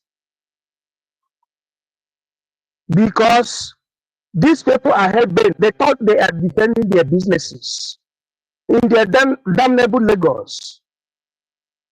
They don't know that they don't belong to the zoo. The zoo does not belong to anybody, but it belongs to Frederick Lugard and Flora Shaw, who are dead and buried. It does not belong to us, and we don't belong to them. What we need to do as scientific people, as reasonable, rational people, is for us to go back to where we were before the invasion of that zoo, before the invasion of our territory, before the 1884/1885. We have to go back to our former establishment, which is Biafra, Oduduwa, Hausa, and the Middle Belt. Anyway, let me not go too further to history, but it is a pity that this money misroads. They don't know the history, and they don't want to listen to history. They thought that money is everything. If money is everything, why is it that big man is kneeling down like monkey? Let me yield the mic here. God bless you, Eunice. I yield. Yeah, thank you very much, BRGIE, our minister. Thank you very much. Yeah, please, Mazi David, do you have a question for Mazi Elias? Because we want to take questions now. We don't need submission because Yes. I believe he doesn't have much time to spend here with us. Yeah, okay, just one question, please. One question. Go ahead. Yeah, thank you so much. Mazi Elias, thank you for joining us and welcome. I know, I don't know actually, maybe you will tell us. You might have heard about Mazi Nnamdi Kanu. You might have heard of some of the greatest speeches that he has made. And in one of the speeches, he said that our people are the most difficult people to govern. And based on that, I want to ask you, you are representing Biafra, you are representing Ambazonia, and as well as Eritrea. The question I want to ask you, sir, is, among these nations that you are representing, which among them has given you, do I say, the greatest challenges in your responsibility or in your work as a lobbyist? And I want to also find out from you, do you have any regrets for picking on the Biafran nation as representing them as a lobbyist? And if there is any other thing you can say to them, do you have any advice that you can give to them so that they can make your work more easier? Thank you, sir. David, thank you for your comment, and good to hear from you. I always appreciate your support. You know, what I would say, you know, I have to be a little bit careful in comparing with other clients. I'll say it this way: our Biafrans, quote unquote, difficult in a way. Yes, but also I think you guys are one of the most exceptional group of people, and I feel such a closeness and deep spiritual connection with all of you. So you know, even if Biafrans can be difficult. There are also how should I say, positives as well that come with the challenges. So I think, do Biafrans present challenges? Yes, but you also bring about so many positives that go with the challenges. So the positives, in my view, outweigh the challenges. And and also, I must admit, and at some point I'll do a future episode on this. I'm someone who likes challenges. I'm someone who likes to do the impossible. So when someone tells me something's impossible, it makes me more motivated to do it. And to be honest with you, I didn't go into this blind. I was warned. A lot of people warned me when I signed the Biafra government as a client. Other Africa experts, other lobbyists who are active in Africa, all sorts of people warned me and told me, listen, these Biafrans are so challenging to work with. No one's been successful. After a few months, these Biafrans will, eat you, and you'll be on the side of the road as a collateral damage. And, this is impossible, blah, blah, blah. And, again, I'm someone who likes to do the impossible. So, everyone who cautioned me or warned me, I told them, listen, I will pull this off, and I will be successful in this endeavor. And, I'm very proud to have been, I think, successful. And, I think, that's why I've taken a certain approach, because I think in my mind, if I, had an understanding of the Biafran people and their culture, and Biafrans had a direct personal relationship with me, and so forth, that that it would make it more likely that this would be a long-term relationship. If Biafrans knew me, if I had an understanding of the Biafrans and their culture and who they are, and they saw that I cared about them, that this would be, that I'll be able to navigate it. So it's been such a rewarding experience. I think Biafrans are very special people. I think chosen by God on this earth. I mean, there are a lot of challenges you have to work out. I've navigated, or I've explained some of these issues in my previous videos of people. Again, I did a video about how people think they're the king and they're the queen and so forth. I think Biafrans also, I could do another episode on this. I think Biafrans, to be frank, are too stubborn sometimes, right? People are very stubborn. I think it'll be helpful if Biafrans could be a little bit less stubborn and so forth. Also, there's a little bit too much propensity towards drama, right? I mean, I can't tell you how many times on a regular basis I have to deal with situations where one Biafran gets upset with another Biafran over something that's just nothing. It's like there's nothing, and then you want to create a drama out of something where there's nothing there. So, there are things that definitely can be improved on, but this has just been such a rewarding experience. And, I'm very proud that I've been able to, I think, pull it off. It's been a great honor for me. I think the Biafrans are very special people. Yes, there are some difficulties, but I think I'm someone who's been able to manage or be able to deal effectively with those difficulties. I hope I've answered your question, and it's a very good question. Thank you. Yes, you did. You did. I just want to know, which way do you feel Biafrans can help you make your work more easier? Thank you. Yeah, I think I appreciate that. I think, my work will be a lot easier if the Biafrans were to try to, create less drama, because it creates unnecessary headache for me, where I almost feel like I'm what's it called, a firefighter sometimes, where people start to get into fights with each other and start to create drama, and when you look at the root of the dispute, it's usually over nothing, like one person didn't acknowledge another person in a speech, or it's something so minor, and then and you guys could tell me, and you could tell me if you've seen this in your own experiences. It's like you have something minor, and then it's escalated to times 1,000. So if Biafrans could just maybe perhaps, just keep the drama to a certain level, not blow up everything into a big, some sort of a big problem, I think that'll be very helpful, because it becomes a little bit tiring sometimes to constantly have to deal with,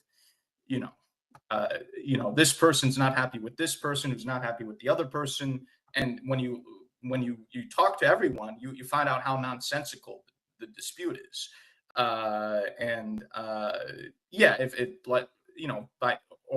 Another thing that could be helpful is if Biafrans could be less stubborn, because in addition to this issue in the previous video I've talked about of, I'm the king or I'm the queen, frankly, some of you are just too stubborn, and you have to be more open-minded, and to deal with that is not easy sometimes. So that's something that'll make my life easier. So things like that, could make my life easier. Oh, another thing too, right? There are, a lot of sensitivities with what I'm doing, right?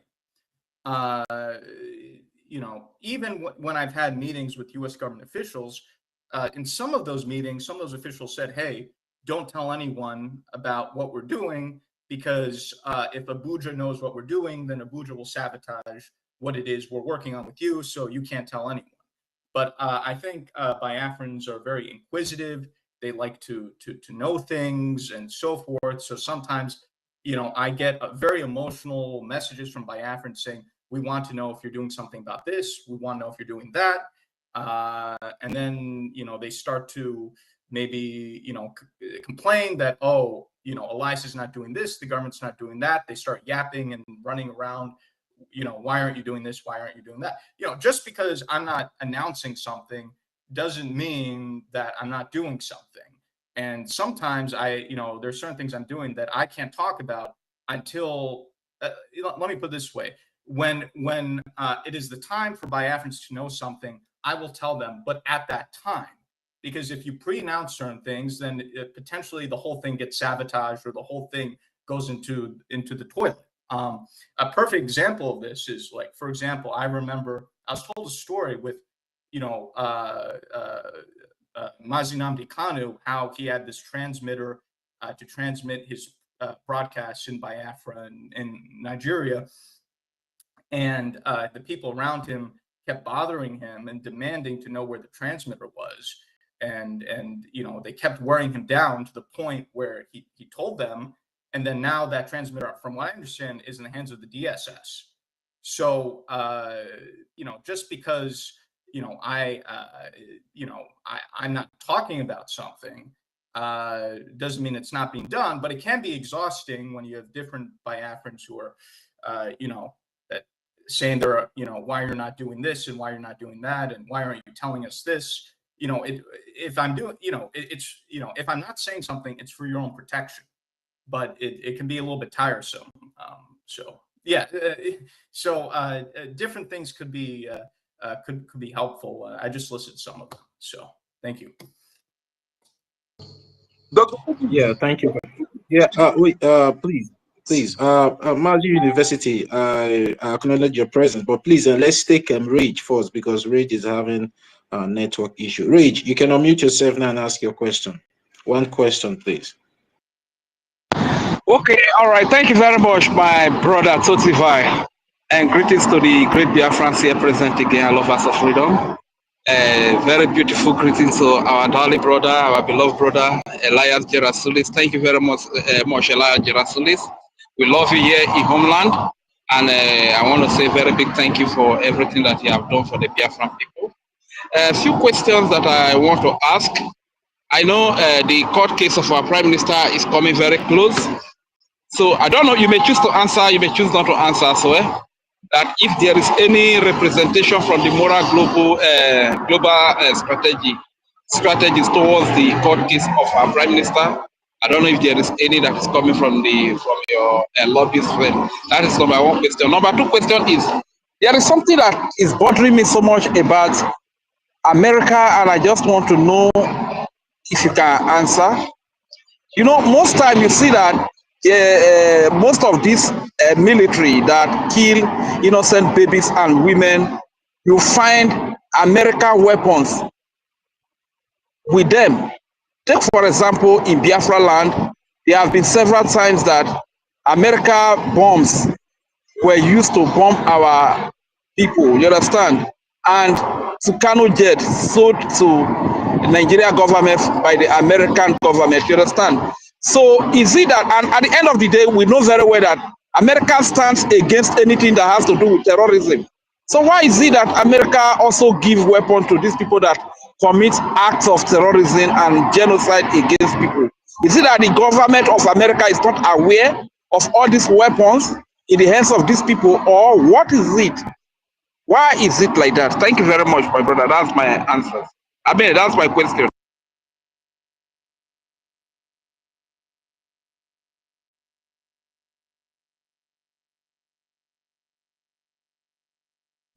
Was I heard at all? Was I heard? Yeah, I heard you. I heard you. Okay. So the first question, I can't give you an answer at this moment. So that I am being purposefully evasive on the first question, given the sensitivities. So I hope that's okay with you. It's not something I could talk about right now. I could say, generally speaking, I'm doing everything I can behind the scenes to help His Excellency the Prime Minister Simon Ekpa, but I can't, go into it's too sensitive to talk about openly. So, with respect, I can't answer your first question. Regarding your second question, I mean, the United States in the past has engaged in arms sales with Nigeria, including with those jets. Again, in many years past, I think that will change now, given the nature of the Nigerian government. I think, again, previously, I think the view was Nigeria has issues with terrorism, so let's work with them as a counterterrorism partner. But now many people in our government, and I could say this firsthand from conversations I've had, know that elements of the Nigerian government itself, like the Vice President of Nigeria, have ties to these terrorist groups. So there's currently a reevaluation that's being done already. There are efforts in Congress to sanction Nigeria, to have Nigeria redesignated as a country of particular concern, and so I don't I don't think, or rather, I think arms sales moving forward to Nigeria will be blocked or restricted. Also, now we're presenting an alternative, right? Because the thing is, previously, Biafra was not being promoted in Washington, or at least it wasn't being promoted effectively. Now I'm promoting Biafra as an alternative to Nigeria. So if people feel like there isn't an alternative, even if, let's say, they know a country is an extremely bad country, if they feel that there's no alternative, they might continue to try to find ways to engage in collaboration with that country, even if they, distrust and dislike that country. But now that we're providing Biafra as an alternative, people now know that, okay, there's an alternative to Nigeria that we can work with. So that's something to just be cognizant of, is that as bad as a country may be, an alternative needs to be provided in order to replace the bad country. And if a replacement or if an alternative is not provided, then you know, those U.S. officials might feel like they're stuck with the bad option. So now we're giving them a different option, you know, it's a process, and so things are moving in our direction. I don't want to go into too many things, but it's very it's complex, right? And for the U.S. to, let's say, transition from Nigeria to Biafra, it's going to take a tremendous amount of not only diplomatic work, but logistical work. And people just don't realize the complexities of just how complex these things can be. So we're moving in the right direction, but it's something that's going to take a little bit of time. So that's, but I want to assure you that it's moving in the right direction. And you know, just you know, I try to engage in a balance, right? Because between transparency and also protecting what we're doing. So we put out the photos of meetings that we have in order to show that we are engaging in such meetings, right? The problem with, let's say, the approach of the DOS was that they never put out anything. They constantly talked about how they're doing underground work. I don't know if they're building an underground tunnel or what it is they were doing. You know, you never saw a photo, for example, of Mazi Nnamdi Kanu with a senator or congressman, even though he supposedly went to Washington so many times. So we don't want to take that approach. We're, you know, from the beginning, and I talked about this with His Excellency Prime Minister Simon Ekpa, I said the key to our success is, especially given the past experiences, is to be transparent to the extent that we can with the Biafran people. That's why we you know, post that we have certain meetings. We post the photos of the senators and the congressmen and so forth. But we have to be transparent to an extent. So, for example, let's say we post a meeting with the senator or congressman, and you know, it's humorous that the DOS attacked those meetings, and now the people in the NGOZI camp are using the exact same language of the DOS to say, "Oh, this is Photoshop," or "Oh, these people like photos and this and that." You know, we're not just there to take photos. We have substantive meetings, conversations, discussions. At the end of the meeting, we have the photo, and we're providing that to provide evidence that we've had these meetings. But in terms of the conversations that we've had, those conversations are confidential, and we're not going to air those conversations. You know, and some people in the NGOZI camp, they say, "Oh, why don't you provide video recordings of these conversations?" Which is the most idiotic thing I've ever seen. First of all, Senator or Congressman, a White House official is not going to agree to their conversation being recorded. That's completely against government protocol.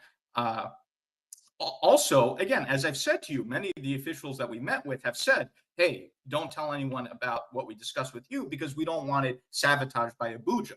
So if we take this idea from some of these people who are criticizing us of, "Oh, you know, leak the private conversations you're having," within, you know, a few days, Abuja will know everything we're doing, and then Abuja will sabotage what we're doing, which doesn't make any sense. You know, you don't advertise to the enemy what it is that you're planning against the enemy. I mean, it's just idiotic. So, you know, we also try to have, I try to do a very careful balance. We try to have transparency. We try to advertise the meetings that we have, but we don't want to discuss the sensitivities of those discussions and what we're doing, because we don't want it sabotaged, and those people we're working with don't want what we're doing to be sabotaged. You know, I hope that makes sense and is helpful.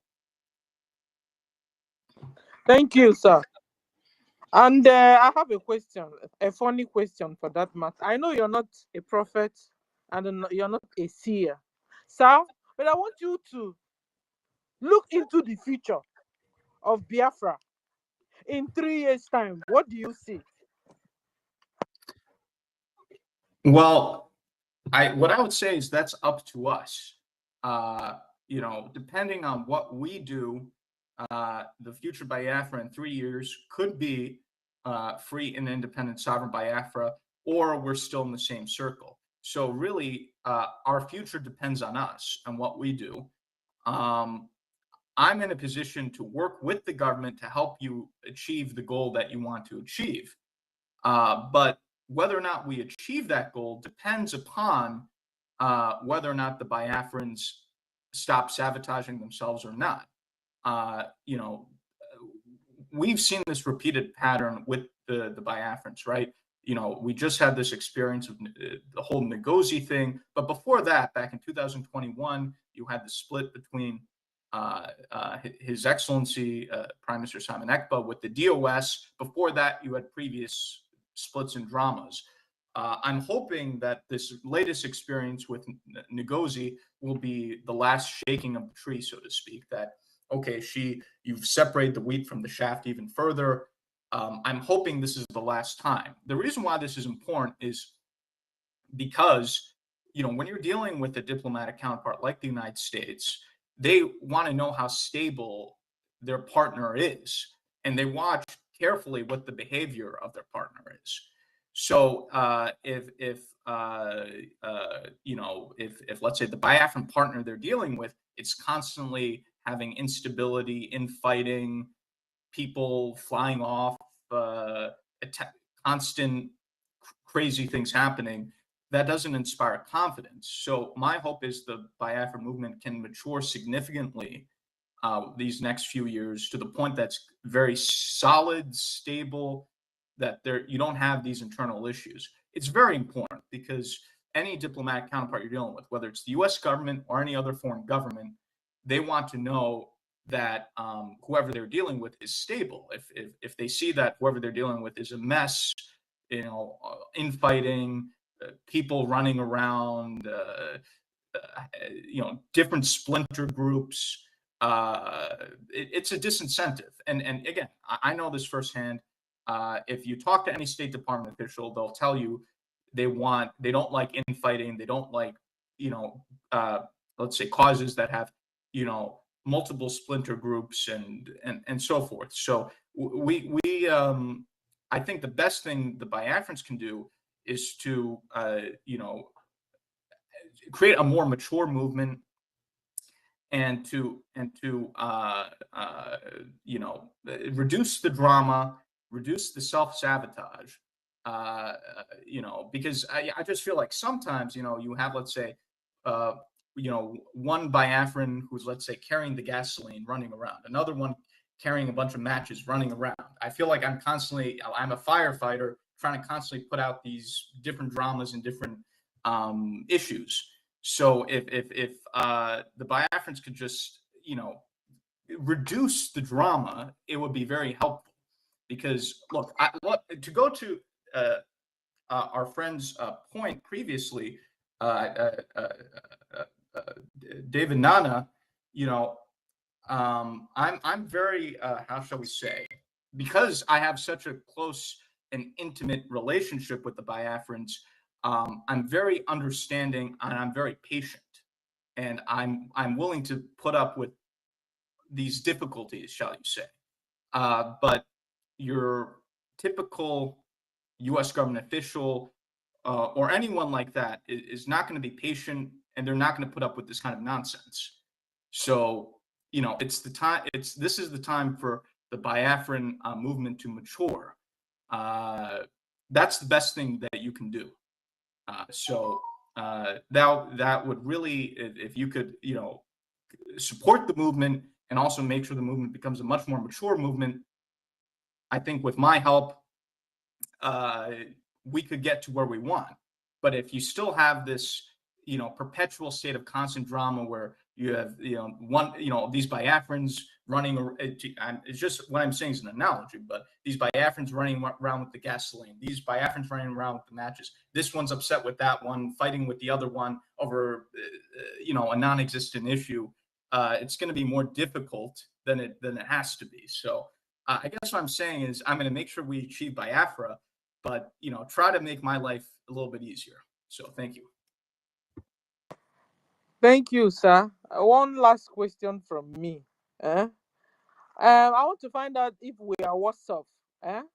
Because we know that you work for Ambazonia, you people work for Eritrea, Somaliland.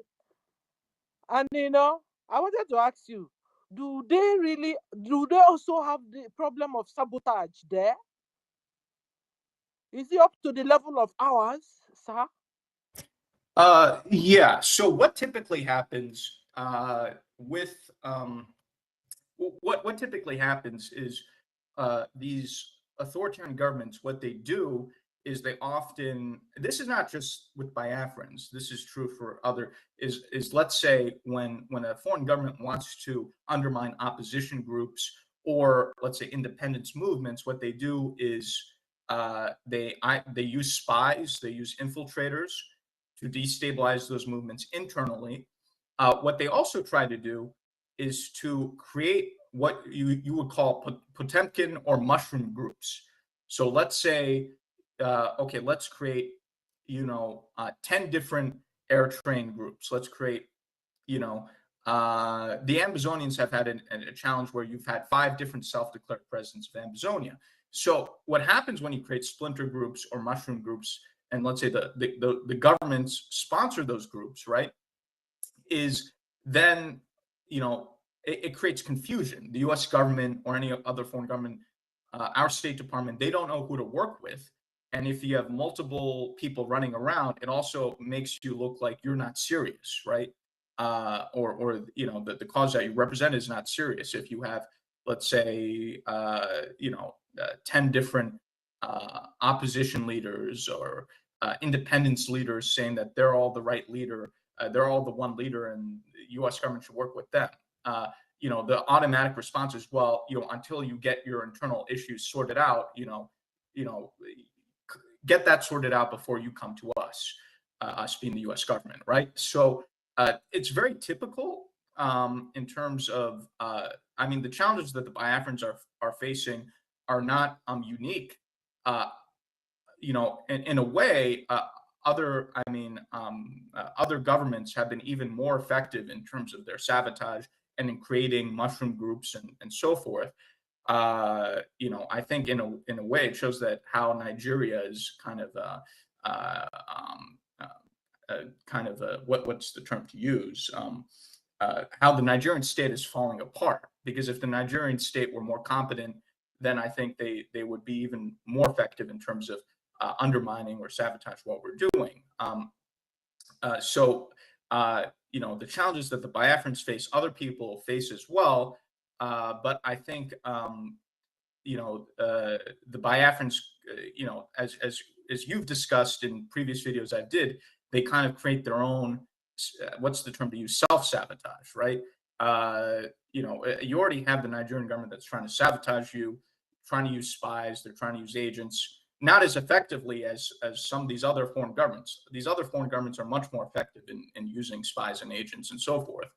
But what's important is that you don't engage in self-sabotage so I think that's something that's in your control and you can make improvements upon. That's what I would say. So the issues that you guys are facing, others are facing, and other foreign governments, I would say, from my experience, are actually much more effective than Nigerians in their spy networks, in their infiltration, and so forth. So we're fortunate in a way, but Biafrans cannot be their own worst enemies, right? So Biafrans have to continue to improve themselves in order to not sabotage themselves. So that's what I would say. Thank you, sir. But we have also come to knowing that all these people that call themselves Biafrans, that sabotage us, they are not really true Biafrans, sir. We only found out last time that NGOZI is a 100% Fulani Mujahid Arab. That she's not even a Biafran, born Biafran. She was just born in our land. But the mother, the father are not Biafrans. And yet they speak Igbo, they do everything. You think they're your people, that are not your people. That's why when they want to deal with us, they don't have mercy.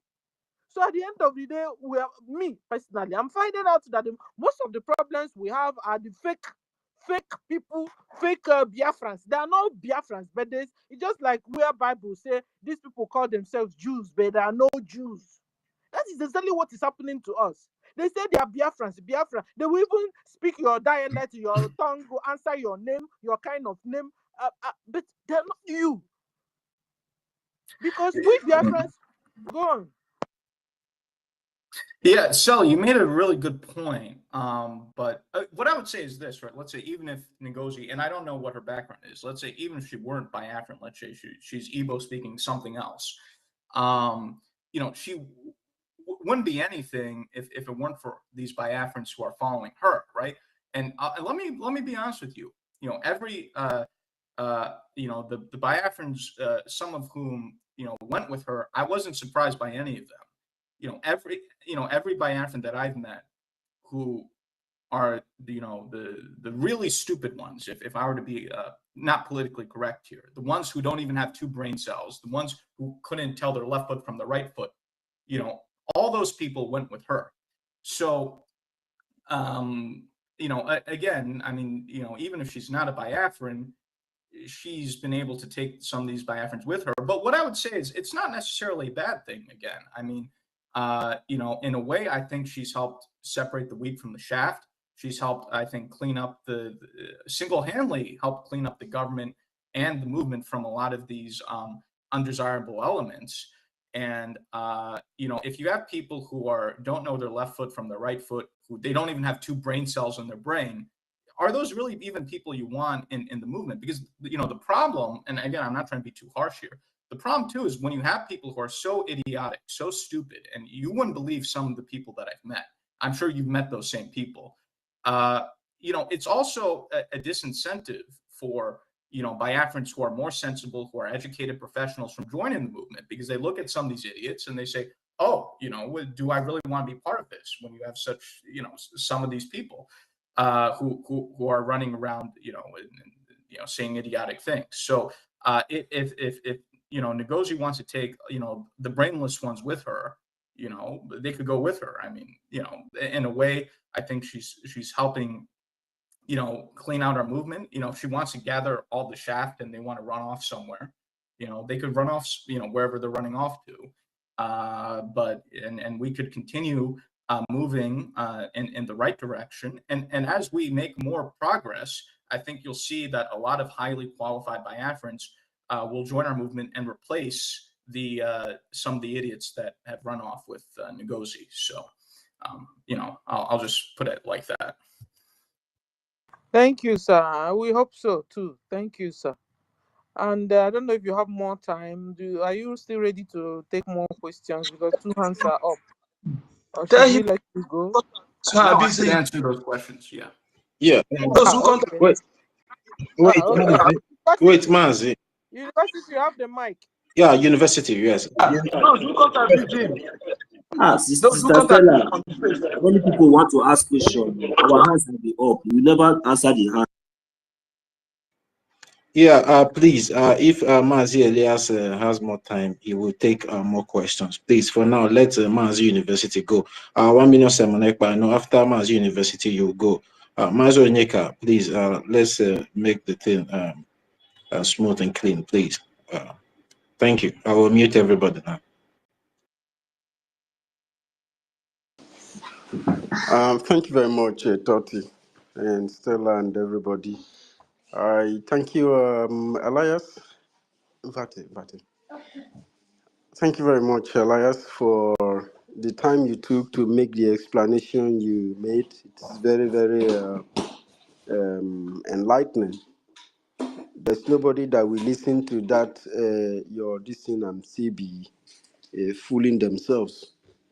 We are serious people. And that's why we established the government that we established. So anybody who is confused or want to create more confusion should continue.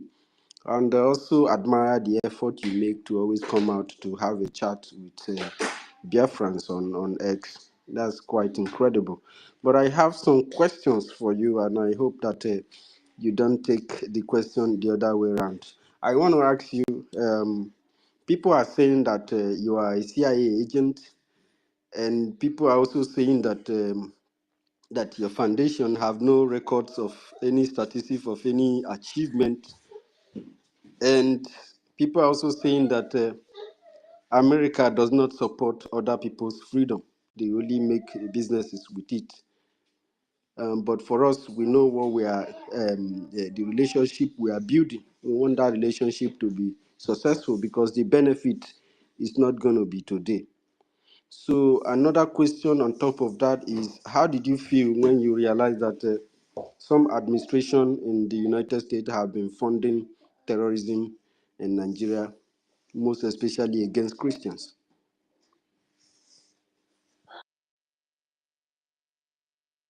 Thank you, University. I appreciate your what you said. Let me break down your comments one by one. First of all, I'm not sure who, the people who are accusing me of being a CIA agent. I am not. But the thing is, even if I were, I don't think that would necessarily be a bad thing. I think, if the CIA supported by Biafra, that would make our job easier. So, people like to throw out all sorts of things without even thinking about what they're saying. If the CIA wants to support Biafra, I welcome that support. So, I'm not afraid of whatever. They like to throw that around. They don't know what they're talking about. Now, in regards to your other point, again, I've been a lobbyist in Washington for many years.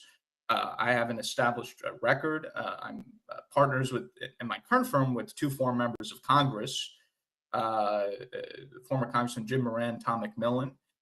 Previous to that, I was with another firm, the Livingston Group, with former Congressman Bob Livingston, who was the Speaker of the House in the United States at one point.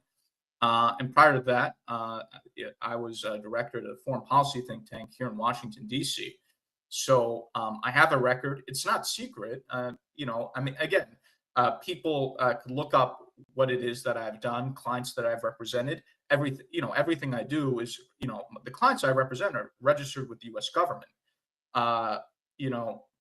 And it's so funny. I mean, I remember when the DOS people would make comments doing these exposés on me and saying, oh, this Elias is AI generated and he doesn't have a record. And they would just put out such idiotic things.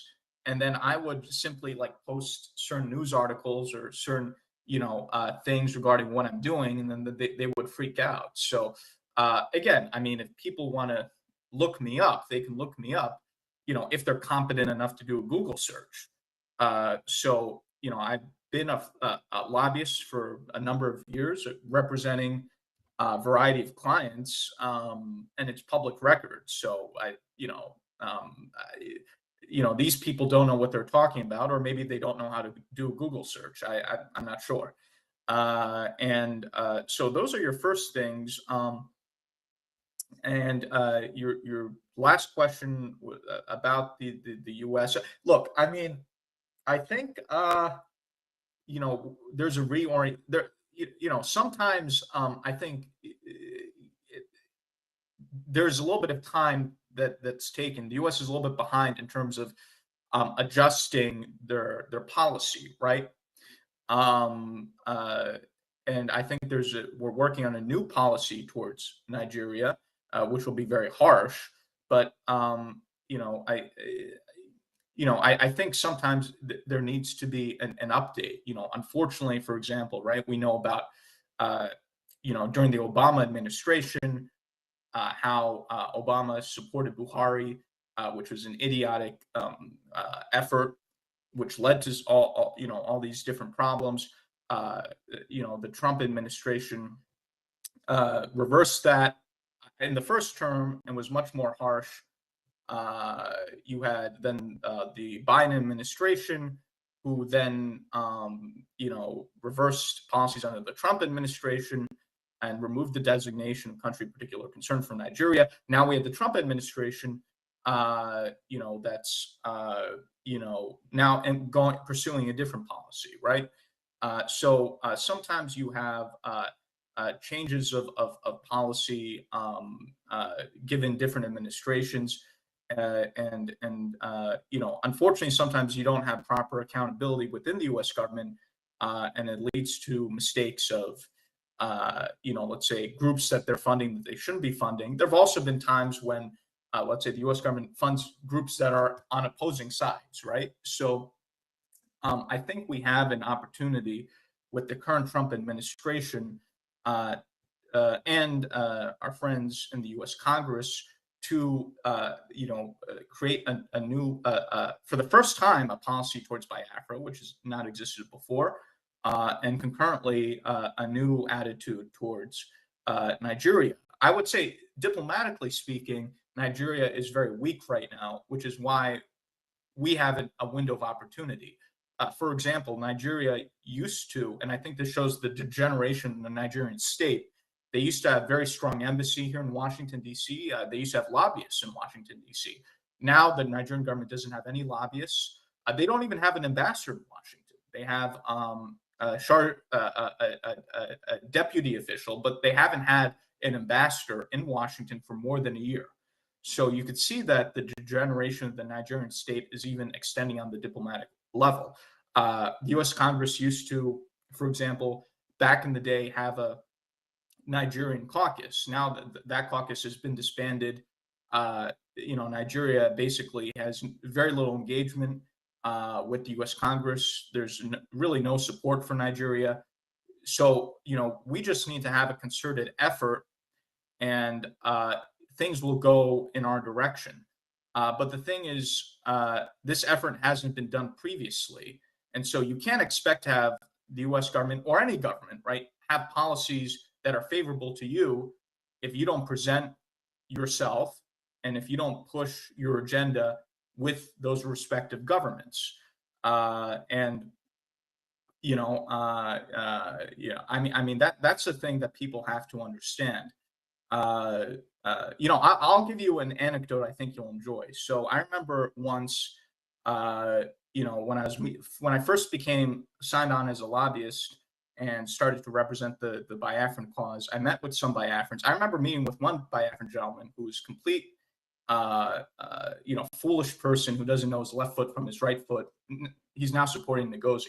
I won't say his name, but I remember meeting with this one foolish gentleman, and he was, you know, talking with me. I was explaining to him what is a lobbyist, why a lobbyist is important, what it is that we're doing. And he complained to me. He said, oh, you know, the U.S. government, you know, why haven't they been supporting us?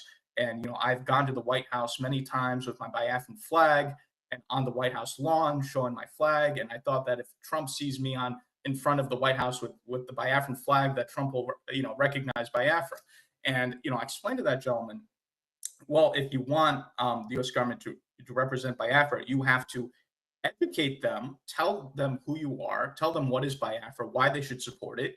And then once you tell them and educate them, then they could support you. And he was in such shock. He's like, oh, really? I didn't know how that worked. I just thought if I was outside the White House with my Biafra flag, then that they'll support Biafra. I said, no, that's not how it works. You actually have to go into the White House and meet with the officials. You have to go into the Congress and meet with those officials, not just standing outside the building with the flag. You know, they're not going to, you know, say, oh, let's support Biafra. If Trump sees someone with the flag outside the White House, he's going to ask, who's this person? You know, why are they on my lawn? You know, so it's important for, you know, to have the meetings and to tell them who you are. You know, in many of the meetings that I've had, you know, one of the things that the congressperson would bring up is, why didn't you guys, or why didn't the Biafrans approach us sooner?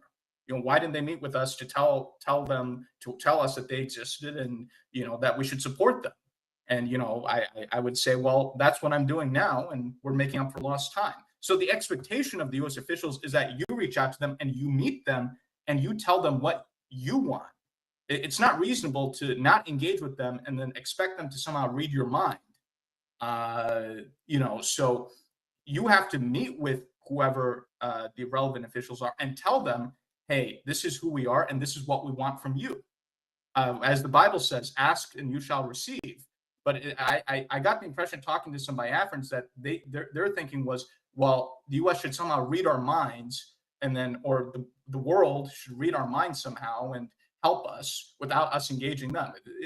I mean, this goes to just the unfortunately, I think the cluelessness of some of the people out there. So again, I know I've been a little bit too long-winded here, but I hope that answers your question. Thank you very much, sir, for these wonderful answers you gave.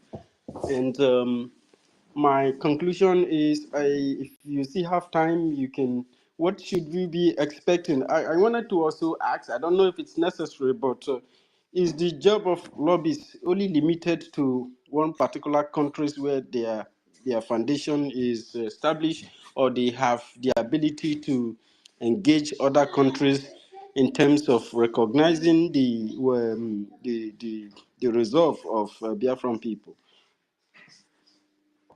So that's my last question, sir. Right. Well, thank you very much. We're in a position to get help from other countries as well. I have a lot of relationships, so I will be looking to get support for Biafra, not just from the U.S. government, but other governments as well. And let me put it this way, because I know there are a lot of disputes and a lot of the debates and a lot of things, right? So let's say, for example,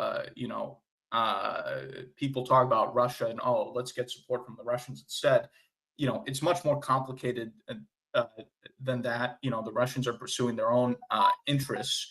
But let me put it this way. Let's say, for example, there's a desire to get support from the Russians, right?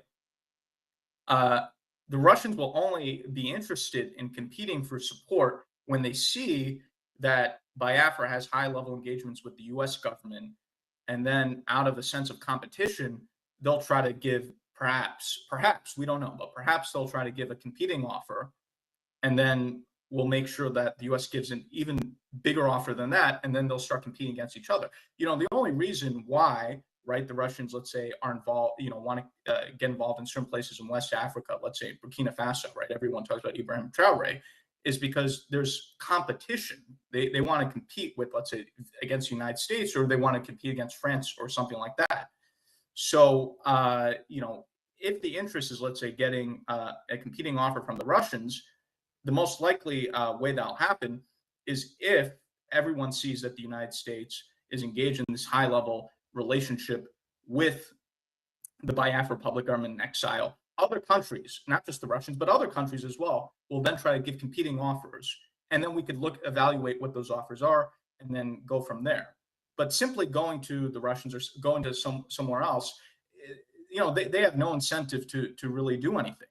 People will only be other countries will be incentivized to give, let's say, their own competing offers when they see that the Biafra government is engaged in high-level dialogue or high-level relationship with, let's say, a major power like the United States. And that will then lead to other interests who will then want to compete against the United States, or, want to get, become part of the action, as they say. So again, I think Biafrans should know that, I have experience in this. I know what I'm doing when it comes to this. And, unfortunately, sometimes I hear a lot of ignorant remarks, from people, online, which is unfortunate, saying we don't need diplomacy, we don't need lobbying, et cetera, and people who have that mindset are repeating the same mistake that, unfortunately, the Biafrans made in the 1960s, because in the 60s, the United States was technically neutral, but you had President Nixon, who was extremely sympathetic to the Biafrans, and there are historical archives on this. And I think if the Biafrans had better diplomacy with the United States at that time, and were able to better coordinate with the Nixon administration, it could have changed the outcome of the first Biafran War. So I think the Biafrans should not repeat the mistakes of the Biafran War in the 1960s. They should learn from those mistakes, and that also includes having much better diplomacy this time around. If Biafra is to be successful, you need the support of external allies, and also again, there's just a lot of misinformation out there. The United States has supported freedom movements in Africa. Again, that's another misinformation that you know, or people who just don't know what's going on. For example, the United States supported Jonas Savimbi in the rebel movement in Angola in the 1980s. We've supported other you know, freedom movements in Africa throughout the decades. So to say that the United States is not going to support a freedom movement now, you know, again, people just don't know what they're talking about. It's our job to make sure that those relationships and those necessary arrangements. So thank you. Thank you, and thank you, University. Sir, are you still with me? So we can go for the last question from 1 million, and that's it. 1 million, your question, just one question, so we can free Maze Elias. 1 million. My sister, senior citizen. Star. I greet you, ma. Thank you very much. Your program today has really been so fruitful. I really appreciate you. I appreciate our Honorable Mazi Elias. Really appreciate your presence in our midst today. It's a privilege, you know, having you in our midst. You have really touched so many areas, even though the question that I'm about to ask now has been partially, you know, touched on. So, but I think it's very, very important. I maybe somehow, you know, put it out there to clear some facts. So, because as it stands now today, we even have a topic here, you know, which you highlighted earlier today, or I mean before, just a few hours ago. So, and we are here, you know, trying to elaborate more on this, on that particular concern, which you know, rose up, which is the redeclaration, the restoration, and recognition of our liberation that we are in.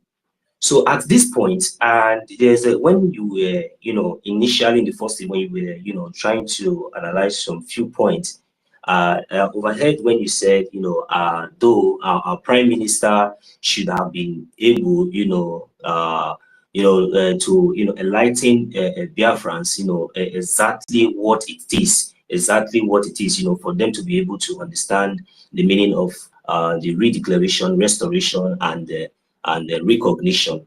So at this point, I want you to understand that it is very, very clear that even then, I think at to some point, you also told us that you gave him the advice. I think you also told him, and he did, because that was the time he was, you know, having sleepless nights, you know, morning, afternoon, and evening, giving us histories on how about other countries went and how they got their independence, what it has to do with the convention, what it has to do with the redeclaration, and he was giving us series of histories. Of course, we know that the Nigerian terrorist state has really done so many evil, you know, to us that sometimes some of us find it very difficult, you know, to understand and know the right path, you know, to trend on.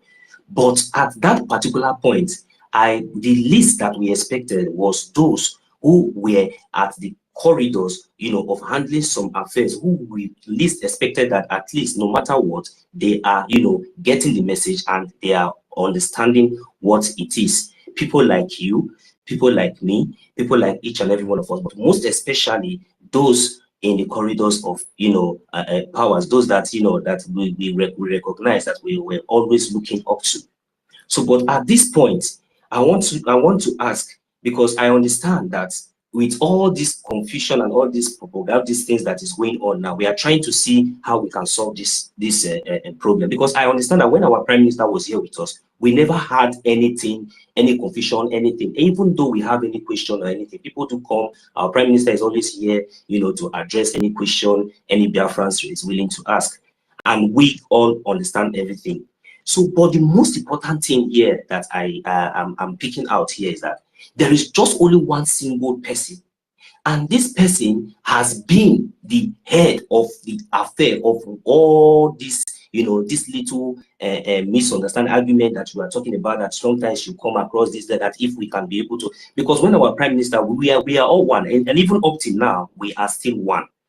But my question now will go straight. How comfortable, because this same element, this same Fulani bastard, sorry to use these words, I'm very, very sorry, you know, has also took it upon her useless self to say, to have the audacity to call our lobbyists criminals, and which we Biafrans, they did not really read, which we, the genuine Biafrans, if you watch very well, you will see that we are over more than thousands here, listening, both anonymous and physical here. So now, that one is, it was a very big insult to we, the Biafran people, you know, calling someone that we hold so dear, you know, to us, a criminal. So my question is that how comfortable are you and, you know, working with our government, watching this or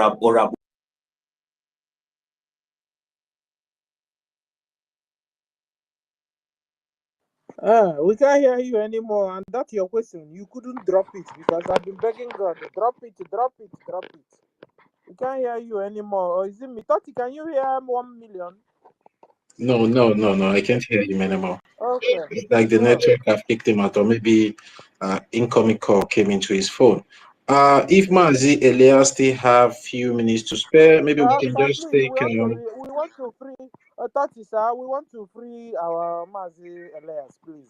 All right. We promised him two people questions, and we've been able to do that. And 1 million was finding it difficult to land. So, and Yeah, you know, I'm that bringing 1 1 minute million to up to to finish catch his up. question. I don't know, maybe if you can go on. Yeah, sorry, the network kicked me out. Okay, let me just ask the question. So I want to know, how comfortable, sir, are you with the activities of this criminal that always call others criminal, you know, with the activities and all this? Because I believe that if this criminal that always want to parade others as criminal is taken as, I believe that because we, the Biafra people, we already understand the message, we get everything straight. We are here to put everything the way it's supposed to be. But if this person is still there parading herself in the corridor, that means I don't know how it is possible we are going to, you know, get it right. Because this is where my question is: how comfortable are you with the activities of Ora Bufulani or Abuze Ngozi? Thank you. Well, I think this goes to something I said previously, right? And you know, when I talked about you know, Biafrans will you know, I will tell them what they need to know at the appropriate time when it's appropriate, right? So, like for example, I'm sure many of you recall my statement on December the 31st when I clarified my position as the lobbyist for the government, and you know, I severed relations with Dr. Orboeze, and so you know, that tweet went viral. I think it got more than 100,000 views.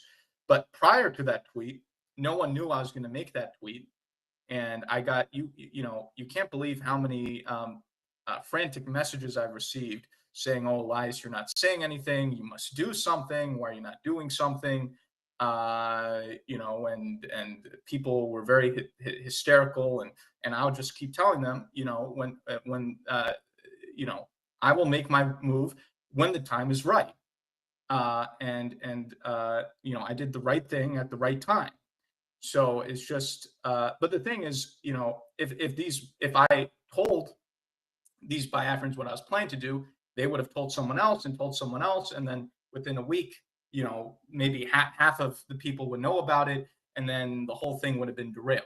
You know, that's why I gave the example of the Nnamdi Kanu and that transmitter. You know, he was, you know, all these people around him were going hysterical, demanding that they tell him where it was, and when he told them when it was, then now, you know, now it's under the control of the DSS. So I never pre-announce anything or say what it is I'm planning or doing.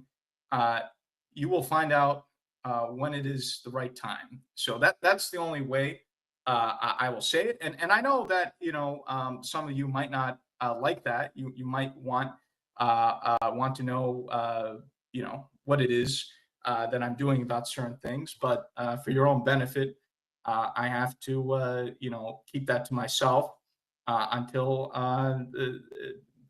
it's the right time. So, you know, that's the way in which I'll put it. But I think you should know by the move I made on December 31st and everything else that, you know, I know how to take care of business, as they say, and you know, that you should have confidence in my judgment, my ability to take care of And my honorable, without taking much of your time, I am satisfied. There is no need to elaborate more. Thank you very much. Maybe the next person want to ask question. Quickly. Thank you. We are very okay. Thank you. Thank you, 1 million. Thank you, and thank you, sir. In fact, we thank God also that Arabu Fulani didn't also confuse you and your office because yeah. Well, she was so you know, desperate. oh, don't worry. And a lot of Biafrans, you know, they get concerned. They're like, oh, don't, you know, we don't want anyone to twist your mind. I'm a very strong-minded individual, so no one should be concerned that my mind will be twisted or something will happen. That's not to be concerned. And I just want to make that statement because I've received so many dozens of emotional messages saying, oh, you must do something about NGOZI and she's calling you a criminal and you have to do something. And you know, we're upset and this and that. So you know that, you know, I just want to you know, make that clarifying statement. So, you know, let me put it this way, you know, do you want to do things in the right way, or do you just want to shoot off the hip, right? Everything I do is very strategic and very tactical. So yes, I'll just leave it at that. Yeah, thank you very much, Mazi Aleos Gerasolis. Thank you for taking out your time to, you know, join us here on the space, and thank you for answering all the questions that were answered here. And I believe that the people that ask the questions are pleased with your response. And one more thing I have to say to you is that thank you for believing in Biafra, because in everything that you have said today, despite all the distraction, despite all the insult that was labeled on you, you still believe in Biafra. And for that fact, and for that reason, I'm saying thank you for believing in Biafra. And at the end of the day, we all are going to get Biafra together as a team. Sister Helen, your hand is up. I'm under serious attack. Can you hear me? Yes, I can hear you. I can hear you.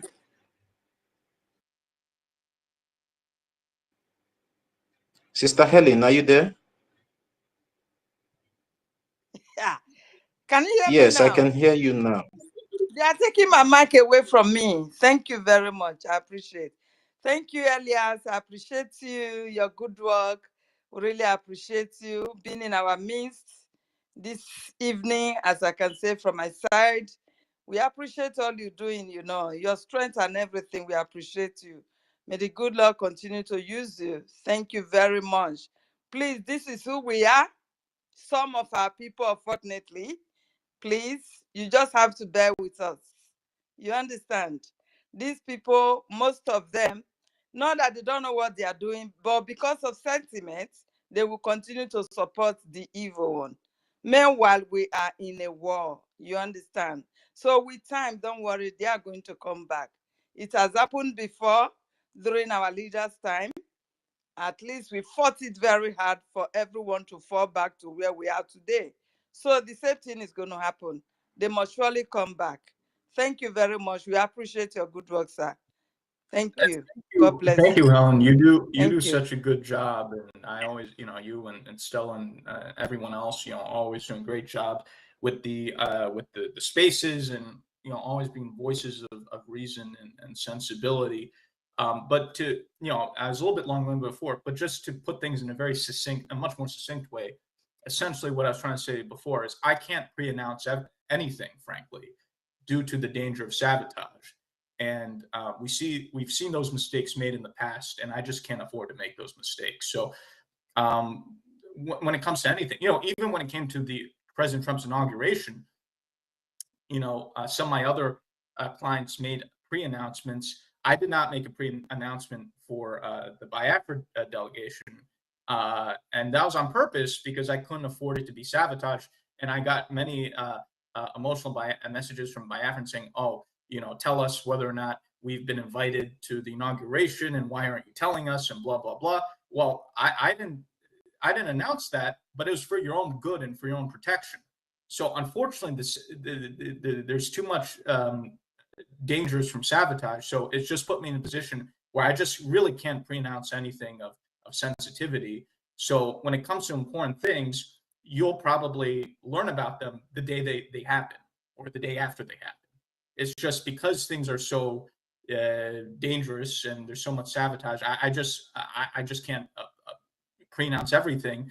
And again, I know Biafrans are inquisitive, and it might annoy some of you that I can't tell you that, oh, we're planning to do this or we're planning to do that. But it's just given the nature of the sabotage and I just can't afford to pre-announce anything. So for example, in the future, let's say if there's a Biafra recognition ceremony at the White House and Biafra is recognized, you'll probably know that the day it happens, not before.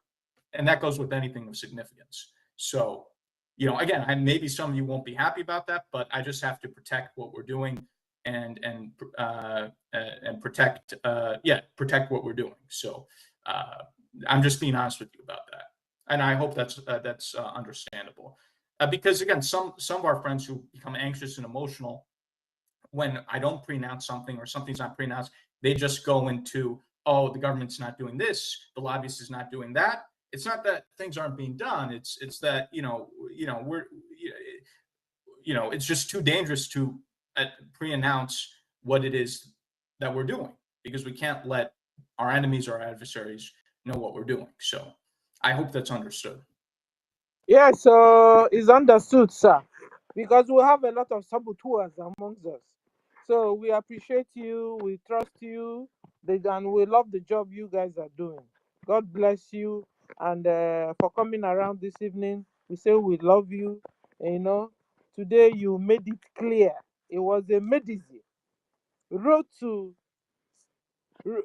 map, road map to Biafra made easy. You really made it easy. So guys, if you are still confused of what happened on the 2nd December, the redeclaration, the restoration, and the recognition, please, this space, just start it and then you will say, wow, now I understand. Now, so Ngozi deceived all of you. That's what you'll be saying. And you will dislike her with passion because she is a bloody Fulani. They hate us with passion. They chop off our necks. They will ask you, want to be a Christian or you want to be a Muslim? You say you want to be a Christian, they chop off your head. They do video also and send to you. You understand? So do you know we have watched them using a knife, opened a Biafran boy, took his heart out. They themselves did the video and sent it. Last time we saw them where they are eating a Biafran baby's hand, eating it like yum yum yum yum. They did a video. They themselves did the video and sent to us to watch, believing they will be traumatizing us. They don't know they are waking us all up. Last time they did video where they chopped off a Biafran's leg and hand, and they were using it to clap and dance. At a particular time, the guy now put somebody human, a Biafran's hand, human, not a toy, put it inside his mouth and be dancing like I am dancing with your hand in my mouth and your leg in my mouth. What can you do, Christians? What can you do, Biafrans? Guys, you need to see it though. I have the video. It's in my X handle. I don't know if such video can easily get to our lobbies. Yeah, do you have such that's video? why I'm even taking time to say it, so that at least let him hear a bit of the people we are up against. Very dangerous. They are not humans at all. And some people are insisting that we should continue to coexist with this kind of people. God forbid. I think something is wrong with these people. I'm telling you, they're not humans though. Yeah. I think Elias wants to I'm aware of this these instances of cannibalism, and we've mentioned this in some of our meetings, which very much shocked U.S. officials. If you want to send me the video, that's fine, but I'm aware of it and I have mentioned it. Thank you, sir. Thank you, sir. Thank you. I think I will be sharing such videos with Please, you then. Helen, do. Oh, I'll be sharing. and touch Yeah, it. I Yes, will. I will. do. I've got Uh-huh. this thing, so Yeah. I will. So, guys, that's it for today. We've been around. It's been a minute here. And we learned a lot of things. Thank God for Mazi Elias. He taught us a lot of things, and we were able to bring it down here and made it. He made it easy. And then we also brought it real down, like to the grassroots, that everybody understood it today.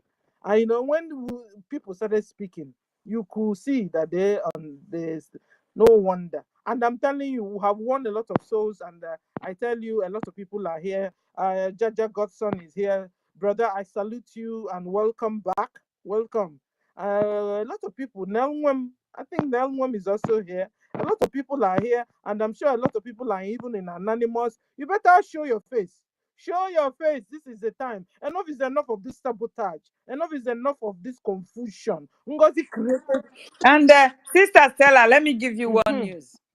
We are talking about Biafra Unite. We are in everywhere. When I say we are in everywhere, just believe me. You understand? We are talking about Biafra Unite, and Remigius came up with his platform. He is still live now. People were asking him questions and all that. He revealed it that Biafra Unite is an independent platform. He is not with anybody. Do you understand? That he was just using his platform to support our Prime Minister. Do you understand? No wonder. So no wonder. Ever since, we were believing him that he was with us. You understand?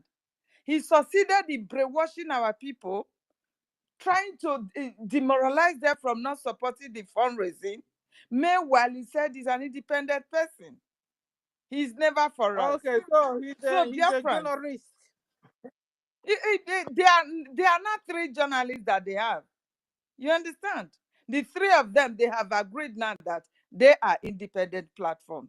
When I say the 3 of them, I don't need to mention names before you know. You understand me? So these are the people that are bringing confusion into the struggle. Sister Helen, I think we should be winding down because we have a town hall meeting and it's a few minutes to go. Okay, so guys, yes, so we can go and relax a now. little bit and come back for the town hall meeting. So I'm done now. I just want to let that out. Thank you. Thank you, guys. Stop going to United. He's a businessman. Please. No wonder he put his face for his what do you call it? His channel for sale, and then Ngozi bought it. And then what do you expect from him after all? Ngozi bought it. Nigeria bought it, and so she's working. He is working for Nigeria. Please, just face your side, face your BRGIE, and that's it. You will have peace. So I appreciate all of you, sir. We love you. Toti, salute you. Helen, salute you. Emmanuel, I want to just salute people on mic. Emmanuel, Afamo, and Daniel, we couldn't give you mic. Next time, please. Today is our town hall meeting, USA town hall meeting. So goodbye from here. We will see you in the town hall meeting. Thank you. Yeah.